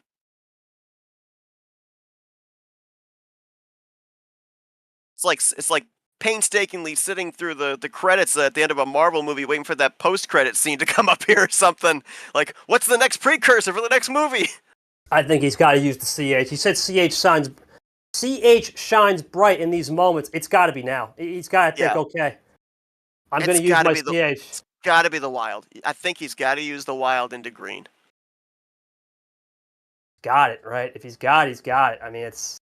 He'll keep it in blue. Cool. Brad, does he have a 9 or a 2? Here we go for the win. Bad Brad. Dobby gets it work. Woo-hoo-hoo. Risky whiskey. Tagoe pays it off. Wow. Oh, he made the right choice. But he picked a 2. Does Brad have a 2? No, it's working. And all of a sudden the momentum is changed. He's going to classic it. Unbelievable. It's the fight for the +4 now. It's the fight for the +4 with 11 cards left. Who's got it? Who's got it? This is going to be insane. They're gambling. I don't think Tagoe had it because he asked if Brad had it. So Are I don't think either have it yet. Unbelievable. Hour 9 into this bad boy. We're not done yet, folks. Gosh. Holy moly. I don't got any words for this, man. This is... We're iced out in the blue, aren't we? There's no numbers left except for the zeros. Zeros is... That's it. You zero it, you might as well just assume the switch, yeah. Yeah. Oh my gosh. I don't even know, even if you get the +4 here now. He got a 0! What? This is unbelievable. There's the light switch. There's the light switch. Oh, he's gonna risk it. Tagoe goes full beans. Oh, Does Brad have the finish? Red. Does he have a finish here with that +4? No, we get the red one, though. Oh, is Brad trying to bait him? Is he trying to bait him on the switch? I don't know. We've got a 6. We've got an 8. We've got a reverse. Reverse isn't going to do a whole heck of a lot unless you have the blue reverse. Oh, man. 6 for this is just 6. Is it a check 0 again and for 1. Brad? 0, 1, 8. That's all we got left in red. Does Brad have the check? I think we used the red 0, so it's just 1 and 8, yeah. Here comes Brad. It's coming. Yeah, that +4 is there. Something. Oh, he checks to yellow. I did not think that was coming. Hold the phone. Tagoe's going to think again. Oh, my God. They know what they have. They have to know what they have. Are off the board. There's no light switch available here. If I'm Tagoe, timeout. Take the timeout and think it through again. We're gonna be here a minute. He's got it. And it's unbelievable. This is turned into a football match now. There it is. There's the check. That's the check he needed. Good thing I say. Does Brad have a save in the back? This would be something. No, I don't think he does. no way. Yeah. We're back to the fight for the +4 again. It's still in the deck somewhere. It's just a classic. Yeah, it's a KT. Yeah. Oh, 100%. 100% was a classic. Does Brad top 4 plus 10? Does he get a topper right here? Watch me get a topper right here and call it game. And backstage it. Let's see. I'm sensing a backstage who will get it done. We'll see. 7 cards left in the deck. Did he get the +4? I called it! Backstage, Brad! Are you kidding me? Oh my gosh. Backstage, Brad! From the backstage to the front of the stage? Are you serious? The question is... It's over! Are you kidding there it me? is. Yeah. Wow. He gets it 25 minutes just off the... It's not a long game board. I'm more out. Are you kidding me? With 8 cards left in the deck, it came down to a top deck +4 draw. Brad puts me in a coma. That's the headline. Gosh. I had a feeling right there, Seth. The way Brad was, I had a feeling he was going to get it because you know why? Tagoe was thinking, okay, I saved the Wild. Great. But the problem is when he did that, it came down to, all right, we're going to roll the dice. The only thing else he could have done, yeah, we said that, Brad. We said that. We pretty much said he saved the game. Seth, I'm out of words. I know it's my stream, but I have no one I got anymore. And it's incredible, too, because we went back and we talked about, not using the power play back in Game 5, used it here in Game 7. That saved the game right there. And then Tagoe had a decision. Does he continue to run in the blue? Hope that Brad did not have any more blue to be able to finish out, didn't have the +4 available to be able to chain a 2-card finish, or does he use his Wild for the heat check? He saved the Wild, utilized it later on for the heat check, and saved it once again with him just having to fight for that top deck +4. The preemptive plays as well to drag this final game out. It's cinema. There's no other word for it. It is absolute cinema. It's perfect here for Movie May. Oh my gosh. I don't know what to say. I don't have no questions after that. I really don't. I think this was I think the only questions I would have had was Tagoe. Maybe it was just the +2 early in the game. That's the only thing I could really think of on the top of my head. I think Seth had that question too. But at this point, I'm not even going to care because, what else do you say? No, there's nothing to say. There's nothing to say. You go back, you watch this last game, and let it speak for itself. Gracious. I don't get it. I mean, you're not entertained, right? I mean, I just said it right here. If you're not entertained, I don't know what's wrong with you. It's the game. It's definitely how can you right not be? I think it's the game of the year right now, Seth. I know KT actually... Oh, it's a candidate for sure. Yeah, I think that's right up there. But this one and the fact that it was a best of 7... Because remember, best of 11, you got time to build it up. This one was a best of 7. There's not a lot of time to build it up. Yeah, it's there. From card 1, we knew it was going to be a game of who can build the runs, who's going to be aggressive, who's going to go full throttle, all in. I did not have this on my bingo card. I did not have a +4 top deck at 6 or 7 to go. That is not what you expect. I'll go to you, Brad. Your first win of the year. You're going to play your Pez. Now the carrot's out there, man. I mean, what do you expect in that game? Because now the beast is awakened. I think you and Lamas are now become the 2 dangerous strikers. I would say Acosta as well would be the other one who we know is take games long. You took it long here. You're in that danger spot in a good way. What's your thoughts on playing your Pez? For Tagoe, you can't even be disappointed, man. What else could you have done? You didn't get the break, but you played absolutely perfect. This is probably going to be one of the first round 1 losses ever where I'll manually just put a 9-9 or something on the gameplay. I don't know what to say. I guess the only question I would have for Tagoe, and maybe even could branch this off for Brad as well, is what we observed there in this last game, KT, where it seemed like games 1 through 6, full throttle, pedal to the metal, go, full offense, and we kind of saw them kind of take a step back here in this game 7, and be a little bit more, I don't know, precise in their playing, I guess we could say.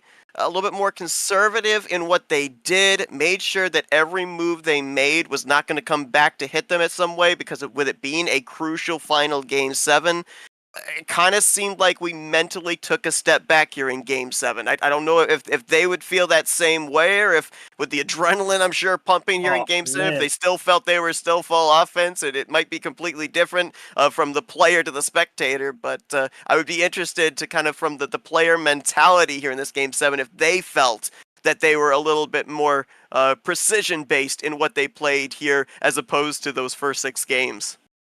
I mean, you can answer that. You guys can't. I mean, my shirt was off game 1. I was like, this is going to be a bar. I'm taking it off. I had to get some water. This was going to be a game of all time in terms of the moment you saw the aggression at full throttle.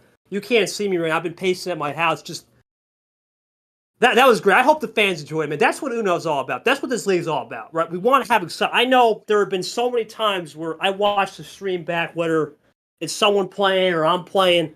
I just don't feel that energy, man. I wanted to put that full energy to this game. I knew how good this would be. I mean, Seth, we were going a mile a minute. I want to know from both of you guys, man, just that mentality thing, but just the respect level, because that would felt like an old school game where you both respected the upper tier. There was no such thing as, oh, let's go 5, let's try some luck. There was none of that here, Seth. Look at this. Lowest car star was game 1, 11. Yeah. And then we just gradually increased. I got nothing, man. Short's got some words here. I think he unmuted. I'll let him give me a minute break for sure. All I'm gonna say is, if Tagoe isn't the best of the rest in these results, I'm gonna riot. No, he will be. Tell me another person. We've had 7-game series, but I don't think that unless another one comes along, we're only halfway.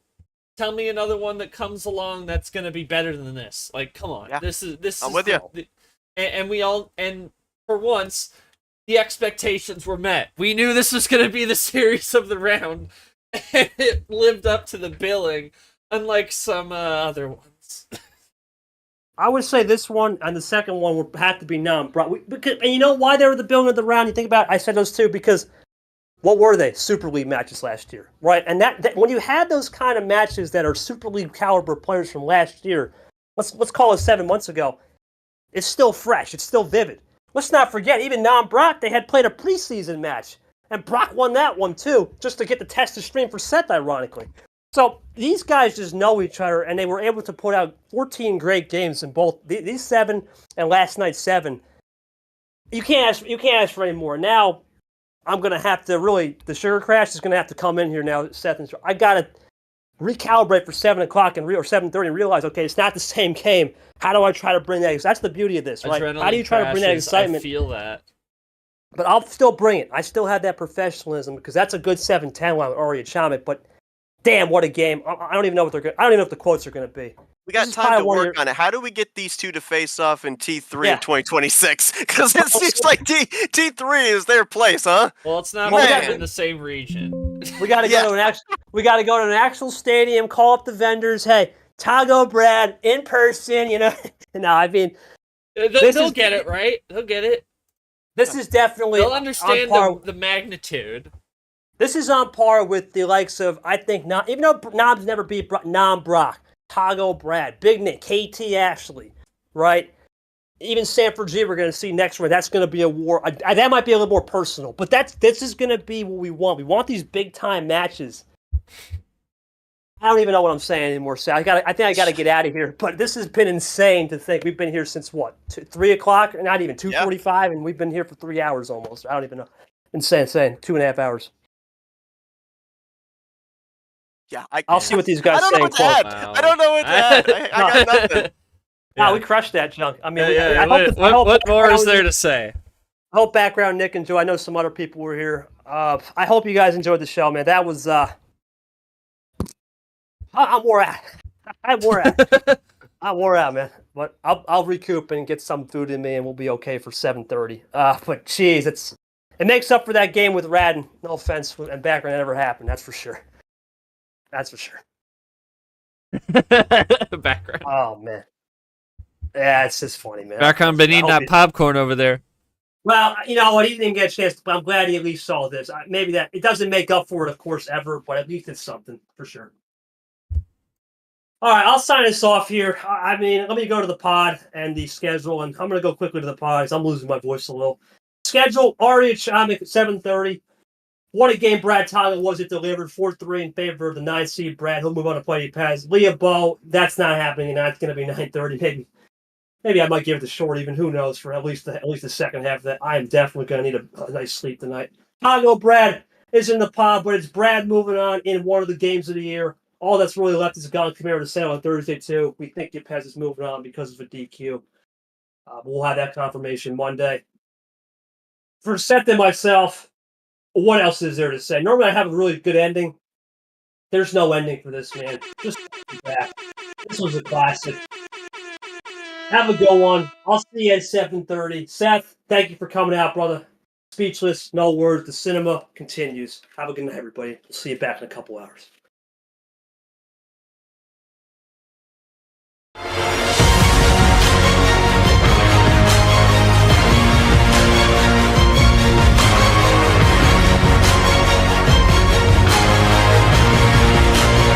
This has been a presentation of MRE Division 1.